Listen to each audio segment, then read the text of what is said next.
అరుణాచలంలో పరమేశ్వరుడు 4 స్వరూపాలతో ఉంటాడు అని. ఒకటి బ్రహ్మ విష్ణువుల మధ్య కలహం తీర్చడానికి జ్యోతిస్తంభంగా ఆవిర్భవించినటువంటి పరమేశ్వర స్వరూపం. రెండవది కొండ. మూడవది అరుణాచలేశ్వరుడు. నాలుగవది అరుణాచలం కొండలో ఉండేటటువంటి గుహలో ఉండే సిద్ధపురుష స్వరూపం, దక్షిణామూర్తి స్వరూపం. 4 స్వరూపములతో ఉంటాడు అని చెప్పాను. అపితకుచాంబయ్యి అమ్మవారు ఉంటుంది.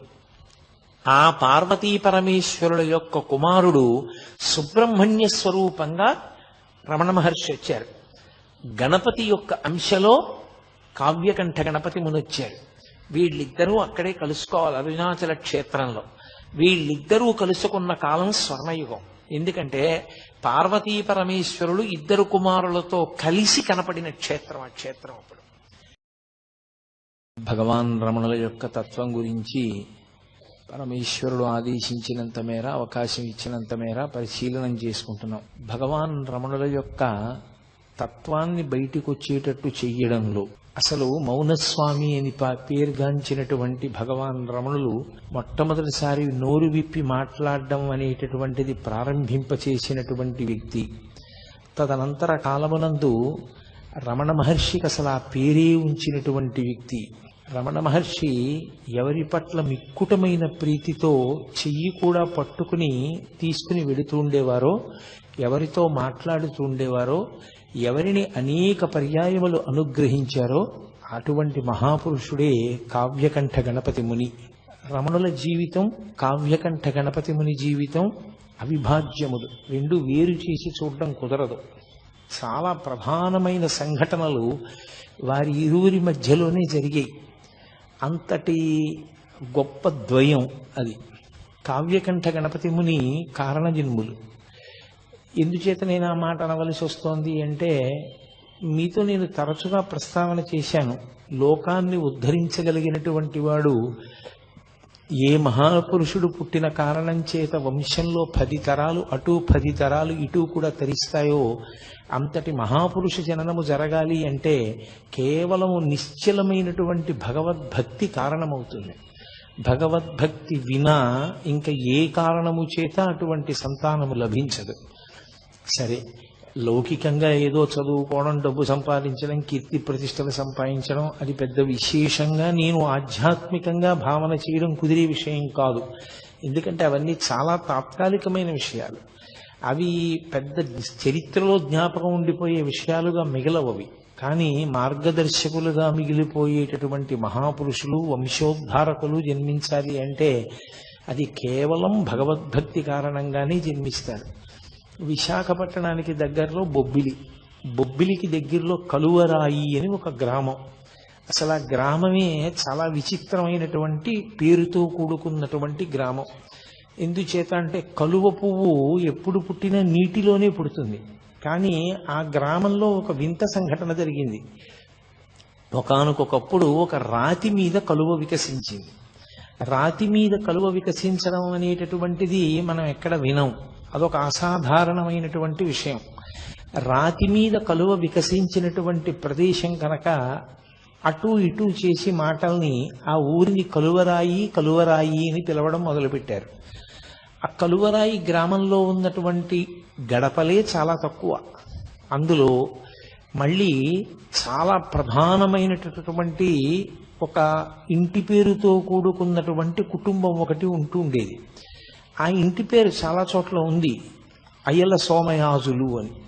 కానీ నాబాబు అన్నది ముందు చేరినటువంటి కుటుంబం ఆ కుటుంబం. నాబాబు అయ్యల సోమయాజుల అని. నాబాబు బిరుదునామం, అది అన్ని కుటుంబాలకి లేదు. అటువంటి బిరుదునామంతో కూడుకున్నటువంటి ఆ కుటుంబంలో ఒక తరం దగ్గరికి వచ్చేటప్పటికీ నరసింహశాస్త్రి గారని సద్బ్రాహ్మణుడు. ఆయన ఆయుర్వేద శాస్త్రంలోనూ జ్యోతిష శాస్త్రంలోనూ దిట్ట. ఈ 2 శాస్త్రాలు, మంత్రశాస్త్రం ఇవి ఉన్నాయనుకోండి, సాధారణంగా విశేషమైన పలుకుబడి ఉంటుంది లోకంలో. ఎందుచేత అంటే ఒకటి ఆయుర్వేద శాస్త్రం చేతిలో ఉంటే అంతకు మించిన వైద్యుడు ఎవరు ఉంటారు? ఈ రోజుల్లో ఉన్నట్లుగా అల్లోపతి డాక్టర్లు అంతమంది ఉండేవారు కాదు. కాబట్టి ఆయుర్వేదంలో నిష్ణాతుడై ఉంటే లోకంలో అందరికీ సుపరిచితుడవుతాడు. ఇక రెండవది జ్యోతిష శాస్త్ర ప్రవేశం కలిగి ఉండడం అనేటటువంటిది అందరికీ అవసరాలు తీరుస్తూ ఉంటుంది. ఇంట్లో ఓ పెళ్లి జరగాలన్నా, ఓ ముచ్చట జరగాలన్నా, ఓ వేడుక జరగాలన్నా ప్రతిదానికి శుభాశుభములను నిర్ణయించగలగడం, ఓ సుముహూర్త నిర్ణయం చేస్తూ ఉండడం, ఏ కార్యక్రమం చేసుకుంటే ఇబ్బందులు తొలగుతాయో చెప్పగలగడం, జాతకాన్ని పరిశీలనం చేయడం, ఇవన్నీ చేస్తుంటారు కాబట్టి లబ్ధప్రతిష్ఠులు అవుతారు. దానికి తోడు ఆయన గొప్ప మంత్రశాస్త్రవేత్త.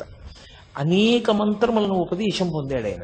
పొంది ఆ మంత్రములన్నిటినీ చాలా నిష్ఠతో ఆయన ప్రతిరోజు కూడా జపం చేస్తుండేవాడు. ఆయన స్వయంగా విఘ్నేశ్వర భక్తుడు. వినాయకుడంటే చాలా విశేషమైన ప్రీతి. అందున ఆయనకి ఇష్టదైవం డుంఠి గణపతి. డుంఠి గణపతి అంటే కాశీపట్టణంలో ఉంటారు. కంఠం మీద చంద్రవంక ఉంటుంది అని. ఆ చంద్రవంక ఉన్నటువంటి గణపతి డుంఠి గణపతి అని శ్రీనాథుడు వర్ణన చేశాడు. ఆ భీమఖండంలోనూ కాశీఖండంలోనూ కూడా వర్ణిస్తాడు. అందుకని అటువంటి డుంఠి గణపతి స్వరూపం అంటే ఆయనకి బహుధా ప్రీతి. ఆయనకి భార్య నరసమాంబ.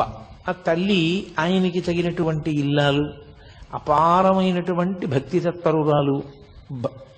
ఆవిడ పతిసేవాపరాయణ, ఎప్పుడూ భర్తని సేవిస్తూ ఉండేది. వాళ్ళిద్దరికీ ఒక కుమారుడు జన్మించాడు. ఆవిడికి సూర్యనారాయణమూర్తి ఇష్టదైవం. ఆవిడ సూర్యనారాయణమూర్తిని ఉపాసన చేసేది. ఆ పుట్టినటువంటి కొడుక్కి భీమశాస్త్రి అని పేరు పెట్టారు. ఆ పిల్లవాడు పెరిగి పెద్దవాడు అవుతున్నాడు. వాడు చిన్న వయస్సులో ఉండగా అకస్మాత్తుగా అనారోగ్యం ఏర్పడింది. సాధారణంగా లోకంలో ప్రఖ్యాతి ఏమనుంది అంటే ఆరోగ్యం భాస్కరాదిచ్చేత్ అని. ఆరోగ్యమునిచ్చేటటువంటి వాడు సూర్య భగవానుడు అని. పైగా ఆయుర్వేద శాస్త్రం తెలిసినటువంటి వాడు భర్త. ఆ వ్యాధికి ఆయన వైద్యం చేస్తున్నప్పటికీ అతను ప్రాణాంతకమైనటువంటి స్థితిని చేరిపోయాడు. ఇక పిల్లవాడు బ్రతకడు అన్నారు. నిజంగా స్థితిని చేరాడు. ఆ పిల్లవాడు ఎగబూపిరి వచ్చేసింది. ఆ సమయంలో ఆవిడికి దేవతల మీద ఉన్న నమ్మకం అటువంటిది. ఆవిడ సూర్యనారాయణమూర్తికి మొక్కింది. నా కొడుక్కి ఆరోగ్యం ఇవ్వగలిగినటువంటి వాడివి నువ్వు తప్ప వేరొకరు లేరు. నేను నిన్ను నమ్మి ఉన్నాను కాబట్టి నువ్వే నా కొడుకుని బతికించవలసింది అని కొద్దిగా అక్షతలు, ఒక పసుపు కొమ్ము, ఓ డబ్బు మూట కట్టి మీదు కట్టారంటారు. మీదు కట్టి ఎవరికో ఇచ్చి అరసవెల్లి పంపింది. నా కొడుకు బ్రతికితే నా కొడుకుని తీసుకుని నీ అరసవెల్లి క్షేత్రానికి వచ్చి తలనీలాలు ఇస్తాను. ఆమె యొక్క నిశ్చలమైన భక్తికి సూర్యనారాయణమూర్తి అనుగ్రహించాడు. అసలు మీకు చాలా ఆశ్చర్యం ఏమిటంటే ఈ కంటితో చూడ్డానికి వీలైనటువంటి పరబ్రహ్మస్వరూపము సూర్యనారాయణమూర్తి ఒక్కడే. సూర్యనారాయణమూర్తి చేత రక్షింపబడనటువంటి పౌరాణికమైన విశిష్టమైన వ్యక్తులు లేరు. మహాభారతంలో ద్రౌపదీదేవి రక్షింపబడింది అంటే సూర్యనారాయణమూర్తి వల్లే. విరాట పర్వంలో సూర్యనారాయణమూర్తి కృచ్చిని పంపాడు కాబట్టి ఆమెని ఆవహించి కీచకుణ్ణి తోసేసి పడిపోయేటట్టుగా చేశాడు. అందువల్ల ద్రౌపదీదేవి తప్పించుకుంది. సరే, శ్రీరామచంద్ర ప్రభువు ఆదిత్య హృదయాన్ని ఉపదేశం పొంది అగస్త్య భగవానుడి దగ్గర ఆయన ఆ మంత్రజపం చేత రావణాసురుణ్ణి సంహరించగలిగారు అన్నది జగద్విదితం. సీతమ్మ తల్లి చాలా కష్టంలో ఉన్నప్పుడు ఆమె కూడా సూర్యనారాయణమూర్తిని ఉపాసన చేస్తూ ఉండిపోయింది రాముని యొక్క విజయం కోసం. కాబట్టి అసలు సూర్యనారాయణమూర్తిని ఉపాసన చెయ్యనటువంటి వాళ్ళు లోకంలో లేరు. లలితా సహస్రనామ స్తోత్రానికి భాష్యం ఇచ్చినటువంటి భాస్కరరాయల వారు కూడా గొప్ప సూర్యోపాసకుడు. ఆయనకి సూర్య భగవానుడు ప్రత్యక్షమయ్యాడు కూడా. కాబట్టి ఆ తల్లి సూర్యనారాయణమూర్తికి నమస్కారం చేసింది. ఆ నరసమాంబ, నా కుమారుడు బ్రతికి బట్ట కడితే వాడి 3వ ఏట వచ్చినప్పుడు నేను తీసుకొచ్చి తలనీలాలు ఇస్తాను, నీ దగ్గరే దర్శనం చేసుకుంటాం కుటుంబం అంతా. ఆశ్చర్యకరంగా పిల్లవాడు బతికాడు. ఆ పిల్లవాడిని తీసుకుని తలనీలాలు ఇవ్వడం కోసమని బయలుదేరి అరసవిల్లి క్షేత్రానికి చేరారు. అప్పుడు పెద్ద ఉత్సవం జరుగుతోంది. ఆ ఉత్సవంలో దంపతులు ఇద్దరూ చాలా సంతోషించారు. ఈశ్వర దేవాలయాన్ని చూసి కొడుకుతో కలిసి సూర్యనారాయణమూర్తిని దర్శనం చేసుకున్నారు. దర్శనం చేసుకుని ఆ దేవాలయ ప్రాంగణంలోనే ఒక చోట భార్యాభర్తలు ఇరువురూ కూడా నిద్ర చేశారు. అసలు యథార్థమునకు ఏదైనా క్షేత్రానికి వెడితే రాత్రి ఉండకుండా రాకూడదు, రాత్రి నిద్ర చెయ్యాలి. నిద్ర చేసి రావాలి క్షేత్రంలో. నిద్ర చేయకుండా ఏదో పొద్దున్నే బయలుదేరి వెళ్ళిపోయి దర్శనం చేసుకుని వెంటనే వెళ్ళకూడదు. క్షేత్రము అంటే నిద్ర చేయవలసినటువంటి ప్రదేశము అని. కాబట్టి వాళ్ళు నిద్ర చేశారు అరసవిల్లిలో. ఆవిడ నిద్రపోతున్నప్పుడు తెల్లవారుజాము సమయం అయింది. ఈ భర్తగారైనటువంటి నరసింహశాస్త్రి గారు కాలకృత్యాలు తీర్చుకోవడం కోసమని దూరంగా వెళ్ళాడు. ప్రాతకాలం ఆవిడికి బాగా గాఢమైన నిద్ర పట్టింది. ఆ నిద్రలో ఆవిడికి ఒక దేవతా స్వరూపం ప్రత్యక్షమైంది. పచ్చగా మెరిసిపోతోంది అగ్నికాంతితో ఒక స్త్రీ. ఆమె అరసవిల్లి దేవాలయంలోంచి బయలుదేరి వచ్చి ఒక బంగారు పాత్రను, ఒక దాన్ని పాయస పాత్రని ఆమె చేతిలో ఉంచి ఆమె అంతర్ధానం అయిపోయింది. ఆవిడికి కల వచ్చినట్టుగా అనిపించలేదు. యథార్థంగా ఎవరో వచ్చి తన చేతిలో కలశం ఉంచినట్టే అనిపించింది. ఆవిడ నిద్ర లేచిన తర్వాత నరసింహశాస్త్రి గారు తిరిగి వచ్చి విచారణ చేస్తే ఆమె తన స్వప్న వృత్తాంతాన్ని చెప్పింది. ఆయన స్వప్నశాస్త్రం కూడా తెలుసున్నవాడు. అందుకని ఆయన అన్నాడు, సాధారణంగా ఇలాంటి కల వస్తే ఆమె గర్భిణి అవుతుంది. గర్భచిహ్నములు కనపడితే నీ కడుపున పుట్టబోయేటటువంటి పిల్లవాడు దైవాంశ సంభూతుడవుతాడు. నీకు కనపడినటువంటి స్వరూపాన్ని హిరణ్మయి అని పిలుస్తారు. ఆ హిరణ్మయి స్వరూపం సూర్యనారాయణమూర్తి యొక్క తేజోమండలం నుంచి వచ్చినటువంటి అగ్నిస్వరూపం. అది కలశ నీ చేతిలో ఉంచింది అంటే తప్పకుండా నీ కడుపున చాలా గొప్ప పిల్లవాడు ఒకడు జన్మిస్తాడు. నాకు ఎప్పటి నుంచో ఒక కోరిక ఉంది. ఆ కోరిక తీర్చవలసినటువంటి కొడుకునిమ్మని నేను గణపతిని ప్రార్థిస్తున్నాను. అలాంటి కొడుకుని ఇస్తాడేమో అన్నాడు. ఏమిటైన ప్రార్థన? అప్పటికి భారతదేశానికి స్వాతంత్ర్యం రాలేదు. ఇతర విశ్వాసముల వాళ్ళు సనాతన ధర్మాన్ని ఏమీ తెలియకపోయినా నిష్కారణ విమర్శ చేసి భారతదేశపు సంస్కృతి సంప్రదాయములను పాడు చేస్తున్నారు. నరసింహశాస్త్రి గారు ఇప్పుడు బతికుంటే రోజూ గుండెలు బాదుకునేవాడేమో. కాబట్టి ఆయన బెంగ పెట్టుకుని పరమేశ్వరుణ్ణి ప్రార్థన చేశాడు. విశేషమైనటువంటి వాగ్ధాటి కలిగినటువంటి వాడు, గొప్ప ఆశు కవితా ధార కలిగిన వాడు, సరస్వతీ కటాక్షం ఉన్నవాడు, ధైర్యంగా సభలో నిలబడి సనాతన ధర్మము యొక్క వైభవమును చాటి చెప్పగలిగిన వాడు, అటువంటి పిల్లవాడు నాకు కావాలి అని. అటువంటి కొడుకు పుడతాడేమో, సూర్యనారాయణమూర్తి అనుగ్రహించి ఉంటాడు, అందుకే హిరణ్మయీ స్వరూపం నీకు దర్శనమిచ్చింది అన్నాడు. కొంతకాలం అయింది, ఇంటికి వెళ్ళారు. ఆమెకి గర్భ సూచనలు కనపడ్డాయి. వెంటనే ఆమెని ఆమె పుట్టింటికి పంపించేసి తాను తీర్థయాత్రకు బయలుదేరి కాశీపట్టణానికి వెళ్ళాడు. ఆయనకి డుంఠి గణపతి అంటే మహాప్రీతి. వెళ్ళి కాశీపట్టణంలో ప్రతిరోజు గంగా స్నానం చేయడం, డుంఠి గణపతి దగ్గర కూర్చోవడం, గణపతి యొక్క మంత్రాన్ని జపం చేసుకుంటూ ఉండడం, అది ఆయన చేసేటటువంటి కార్యక్రమం. ఒకానొకప్పుడు కార్తీక మాసం వచ్చింది. ఈ కార్తీక మాసంలో బహుళపక్షంలో వచ్చినటువంటి అష్టమి, అది బహుధాన్యానామ సంవత్సరం ఆదివారం సూర్యనారాయణమూర్తికి పెట్టింది పేరు. ఎందుకంటే అది సూర్యహోరతో ప్రారంభం అవుతుంది కాబట్టి ఆ రోజు, అందుకని భానువారము అని పిలుస్తాం. ఆ ఆదివారం నాడు బహుధాన్యానామ సంవత్సరంలో కార్తీక బహుళ అష్టమి తిథి నాడు మఖా నక్షత్రంలో ఆయనకి పిల్లవాడు అక్కడ పుట్టాడు. ఆయన భార్య గారైనటువంటి నరసమాంబ గారు ఉన్నటువంటి పుట్టింట్లో పుట్టాడు. ఇక్కడ ఈయన కార్తీక బహుళ అష్టమి తిథి నాడు డుంఠి గణపతి దేవాలయంలో కూర్చుని ధ్యానంలో జపం చేసుకుంటున్నాడు. ఆయనకి ధ్యానంలో డుంఠి గణపతిలోంచి ఒక పసిపిల్లవాడు కిందకి దిగి పాకుతూ వచ్చి తన తొడ ఎక్కి కూర్చుని తన గడ్డం పట్టుకుంటున్నట్టు కనపడింది. ఆయన వెంటనే ఎవరు ఈ పిల్లవాడు నా తొడ మీద కూర్చున్నాడని ఒక్కసారి ధ్యానంలోంచి బహిర్ముఖులై తన తొడ మీద చూసుకున్నారు. పిల్లవాడు లేడు. గణపతి వంక చూశారు, గణపతి అలాగే ఉన్నారు. అచ్చు పిల్లవాడు వచ్చినట్లు అనిపించింది అని ఒక్క క్షణం ఆలోచించారు.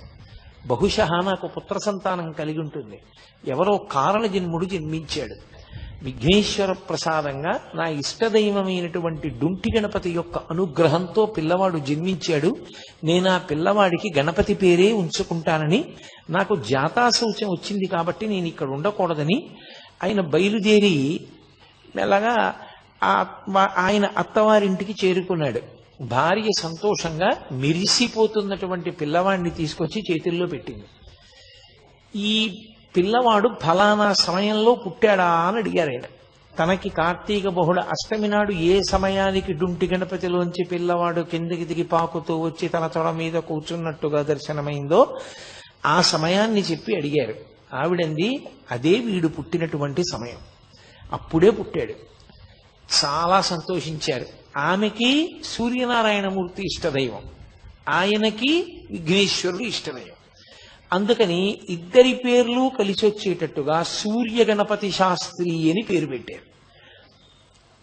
ఇద్దరికి అంటే మగపిల్లవానికి పెట్టేటప్పుడు సరి సంఖ్యతో ఉండాలి, అందుకని సూర్య గణపతి శాస్త్రి అని పేరు ఉంచారు. శాస్త్రి అంటే శాస్త్రం ఎరిగిన వాడు అని, శాస్త్రం ఎరిగిన వాడిని శాస్త్రి గారు అని పిలుస్తారు. నాకెందుకులేండి. కాబట్టి ఆయన అటువంటి శాస్త్రపారంగతుడు కావాలి అని చెప్పి పాపం తండ్రి గారి కోరిక, అందుకని సూర్య గణపతి శాస్త్రి అని పేరు ఉంచాడు.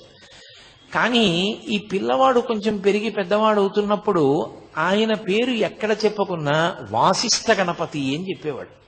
అందుకే సూర్య గణపతి శాస్త్రి అన్న పేరు మీకు ఎక్కడ కావ్యకంఠ గణపతి ముని పేరులో కనపడదు. వాసిష్ఠ గణపతి అంటారు, అది ఋషి సంప్రదాయం. ఆయన ఋషి సంప్రదాయాన్ని తీసుకుని గణపతి ముని ఏం చేశారంటే, ఆయన యొక్క గోత్రం త్రయారుషేయం, కౌండిన్య మైత్రావరుణ వాసిష్ఠ త్రయారుషేయ ప్రవరాన్విత అని. అందులో ఋషి సంప్రదాయంలో ఆ గోత్రంలో ఉన్నటువంటి ఋషుల్లో చిట్ట చివరి ఋషిని తీసుకుని ఆ ఋషి పేరు ఇంటి పేరుగా ఉంచుకున్నాడు ఆయన. అది ఋషి సంప్రదాయం అంటారు, అదేం దోషం కాదు. కాబట్టి వాసిష్ఠ గణపతి అని వచ్చింది. తండ్రి తనకి డుంటి గణపతి మీద ఉన్నటువంటి భక్తి చేత కొడుకుని ఎప్పుడూ కూడా గణపతి గణపతి గణపతి అని పిలిచేవారు. ఎప్పుడూ గణపతి అని పిలవడమే తప్ప సూర్య అని ఆయన్ని పిలిచింది లేదు. అందుకని ఆయన పేరులో లౌకిక నామంలో సూర్య ఉన్నా ఆ సూర్య శబ్దం మరుగున పడిపోయింది. సూర్యుడు మరుగున పడి గణపతి ప్రకాశించారు అని వాసిష్ఠ గణపతి అయ్యారు. ఆయన ముని, ఎప్పుడూ తపస్సు. అసలు ఆయనకున్నంత ఇష్టం తపస్సు మీద ఇంకా దేని మీద ఉండదు. ఏదైనా క్షేత్రానికి వెడితే ఓ పాడుపడిపోయిన దేవాలయం చీకటిగా ఉండి డొంకలతో ఉన్న చూసుకుని అందులో తపస్సు చేసేవారు ఆయన. అంత తపస్సు ప్రీతి కలిగిన వారు కాబట్టి, మననశీలి కాబట్టి ఆయనకి ముని అన్న పేరు వచ్చింది. అందుకని గణపతి ముని అయ్యారు. దానికి తోడు ఆయన్ని ఇవన్నీ పక్కకెళ్ళిపోయి ఓ కొత్త పేరు వచ్చింది ఆయనకి, నాయన అని ఎవరైనా. నాయన భగవాన్ రమణులు పెట్టారు ఆయనకి.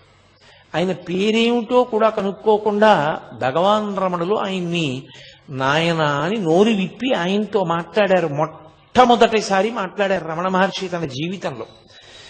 ఆయన నోరు విప్పి మాట్లాడినప్పుడు నాయన అని పిలిచారు కాబట్టి ఆయనకి నాయన అన్న పేరు ఉండిపోయింది. ఈ పిల్లవాడు ఇంత గొప్పవాడవుతాడని తల్లిదండ్రులు కలలు కన్నారు. అంటే నేను మళ్ళీ పసిపిల్లవాడి స్థాయి దగ్గరికి వచ్చి మాట్లాడుతున్నాను. కానీ ఆ పిల్లవాడు పరమ మౌనంగా ఉండేవాడు, ఎవరితో ఆడుకునేవాడు కాదు, ఏమీ ప్రతిస్పందన ఉండేది కాదు, ఒక్క విషయం వంట పట్టేది కాదు. తండ్రి తల్లి దిగులు పెట్టుకున్నారు. ఊళ్ళో వాళ్ళు బంధుజనం అందరూ కూడా హేళన చేయడం మొదలుపెట్టారు. ఈవిడ సూర్యోపాసన చేసింది, హిరణ్మయీ శక్తి కనపడిందన్నారు. ఆయనకి డుంటి గణపతిలోంచి పిల్లవాడు వచ్చి తొడ మీద కూర్చున్నట్టు కనపడ్డాడన్నారు. వీడు చూస్తే ఇంత బలహీనుడు, అనారోగ్యం, మూర్ఛ, ప్లీహ వ్యాధి, ఇన్ని వ్యాధులతో కొడుకుని ఏమీ మాట్లాడకుండా జడుడులా ఉన్న పిల్లవాడు పుట్టాడని అందరూ నవ్వుతున్నారు. పిల్లవాడికి 6వ ఏడు వచ్చింది. తండ్రి ఆయుర్వేద శాస్త్రంలో ప్రకాండు. ఆయన ఆలోచించాడు, కడుపున పుట్టిన కొడుకు కదా అని ఆ చికిత్స చేయలేకపోయాడు అంతకాలం. ఇక ఆలోచించి ఆయుర్వేద శాస్త్రంలో చెప్పబడింది కాబట్టి నేను ఈ చికిత్స చేస్తాను పిల్లవాడికని అగ్ని సంబంధమైన చికిత్స ఒకటి చేశాడు. కొన్ని సభాముఖంగా చెప్పడానికి కూడా భయంగా ఉంటాయి, ఎందుకంటే తెలిసి తెలియక ఎవరెక్కడ చేస్తారో అని భయం. కాబట్టి అగ్ని సంబంధమైన చికిత్స ఒకటి చేశాడు ఆ పిల్లవాడికి. అది చేసి చెయ్యగానే పెద్ద ప్రవాహానికి అడ్డు తీసేసినట్టుగా వచ్చేసింది ఆయనలోంచి శక్తి. వచ్చేసి విశేషంగా మాట్లాడడం మొదలుపెట్టాడు. అపారమైనటువంటి కవితాధార. చాలా చిన్న వయస్సులో 7-8 సంవత్సరాలు వచ్చేటప్పటికే సంస్కృత భాష కరతలామలకమైంది. ఆయన 10వ ఏటలోనే పాండవ ధార్తరాష్ట్ర సంభవము అనబడేటటువంటి అద్భుతమైనటువంటి గ్రంథాన్ని రచించాడు. ఆ పిల్లవాడు ఎన్ని మంత్రాలు తండ్రి దగ్గర ఉపదేశం పొందాడు. తల్లిగారి దగ్గర సూర్యనారాయణమూర్తి యొక్క ఉపాసన భక్తి అంతటినీ పుణికి పుచ్చుకున్నాడు. అన్నిటినీ మించి అంత చిన్న పిల్లవాడిని పంచాంగం ఎలా గుణిస్తారో నేర్పడానికి తండ్రి పంపించాడు. 4 రోజులు వెళ్ళి పంచాంగం ఎలా గుణిస్తారో నేర్చేసుకుని పంచాంగం మీద కాల గణనానికి సంబంధించిన శాస్త్రం చదివి పంచాంగ గణనం చేసే శాస్త్రి గారికి ఇలా చేస్తే బాగుంటుందనో కొత్త పద్ధతిని నేర్పాడు ఆయన. అంతటి ఏకసంతాగ్రాహి. దానికి తోడు అపారమైనటువంటి శారదా కటాక్షం. దేని మీదైనా సరే ఆయన ఆసువుగా అద్భుతమైనటువంటి సంస్కృత శ్లోకాల్ని అసలు అదొక పెద్ద వర్షమే అలా వర్షించేవారు. దానికి తోడు జ్యోతిష శాస్త్రమనందు ప్రకాండు. అంత గొప్ప శక్తిని పొందాడు. ఆయనకి ఒక చెల్లెలు అన్నపూర్ణ, ఓ తమ్ముడు శివరామ శాస్త్రి పుట్టారు.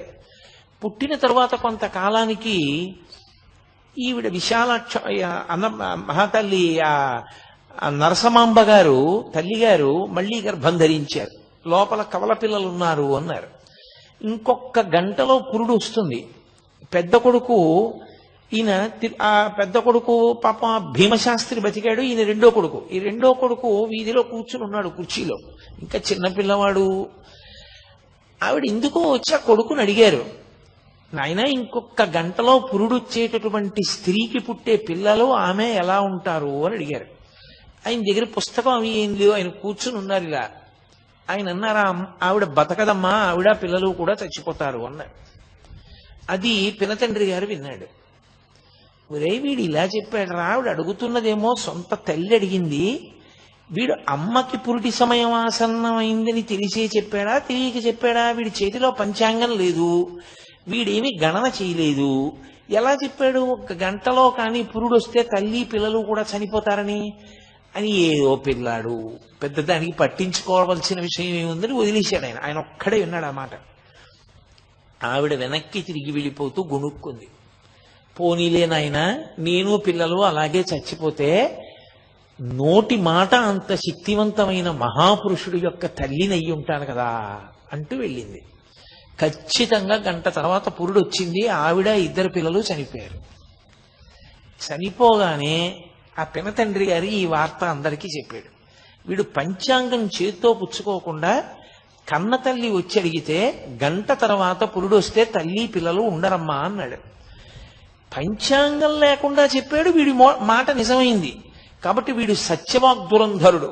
వీడి నోటి వెంట ఏదైనా మాట వచ్చిందా అయిపోతుంది. కాబట్టి వీడితో చాలా జాగ్రత్తగా ఉండాలి. వీడి నోటంటే చెడు మాట వచ్చినా ప్రమాదమైనది. ఊరు వాడ అందరూ బంధుజనులు ఏమని పిలిచేవారంటే మాట చేత తల్లిని చంపుకున్న దుర్మార్గుడు అంటుండేవారు. ఆయన దానివల్ల 3 నెలలు మాట్లాడడం మానేశారు. ఆ తర్వాత తండ్రి గారు క్షేత్ర పర్యటనల గురించి, ఇతర విషయాల గురించి, భక్తి గురించి అదే పనిగా మాట్లాడుతుండేవారు. మాట్లాడతాడేమో పిల్లాడు చూద్దామని. ఎట్టకేలకి 3 నెలల తర్వాత ఆయన మళ్ళీ మాట్లాడడం మొదలుపెట్టారు. ఆయనది విశేషమైన సరస్వతీ కటాక్షం. గణపతి యొక్క అంశ చేత జన్మించినటువంటి మహానుభావుడు. నేను మీతో మనవి చేశాను, అరుణాచలంలో పరమేశ్వరుడు 4 స్వరూపాలతో ఉంటాడు అని. ఒకటి బ్రహ్మ విష్ణువుల మధ్య కలహం తీర్చడానికి జ్యోతిస్తంభంగా ఆవిర్భవించినటువంటి పరమేశ్వర స్వరూపం. రెండవది కొండ. మూడవది అరుణాచలేశ్వరుడు. నాలుగవది అరుణాచలం కొండలో ఉండేటటువంటి గుహలో ఉండే సిద్ధపురుష స్వరూపం, దక్షిణామూర్తి స్వరూపం. 4 స్వరూపములతో ఉంటాడు అని చెప్పాను. అపిత కుచాంబయ్యి అమ్మవారు ఉంటుంది.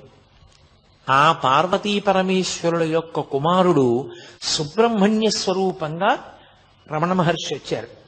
గణపతి యొక్క అంశలో కావ్యకంఠ గణపతి మునొచ్చారు. వీళ్ళిద్దరూ అక్కడే కలుసుకోవాలి అరుణాచల క్షేత్రంలో. వీళ్ళిద్దరూ కలుసుకున్న కాలం స్వర్ణయుగం. ఎందుకంటే పార్వతీ పరమేశ్వరులు 2 కుమారులతో కలిసి కనపడిన క్షేత్రం ఆ క్షేత్రం అప్పుడు.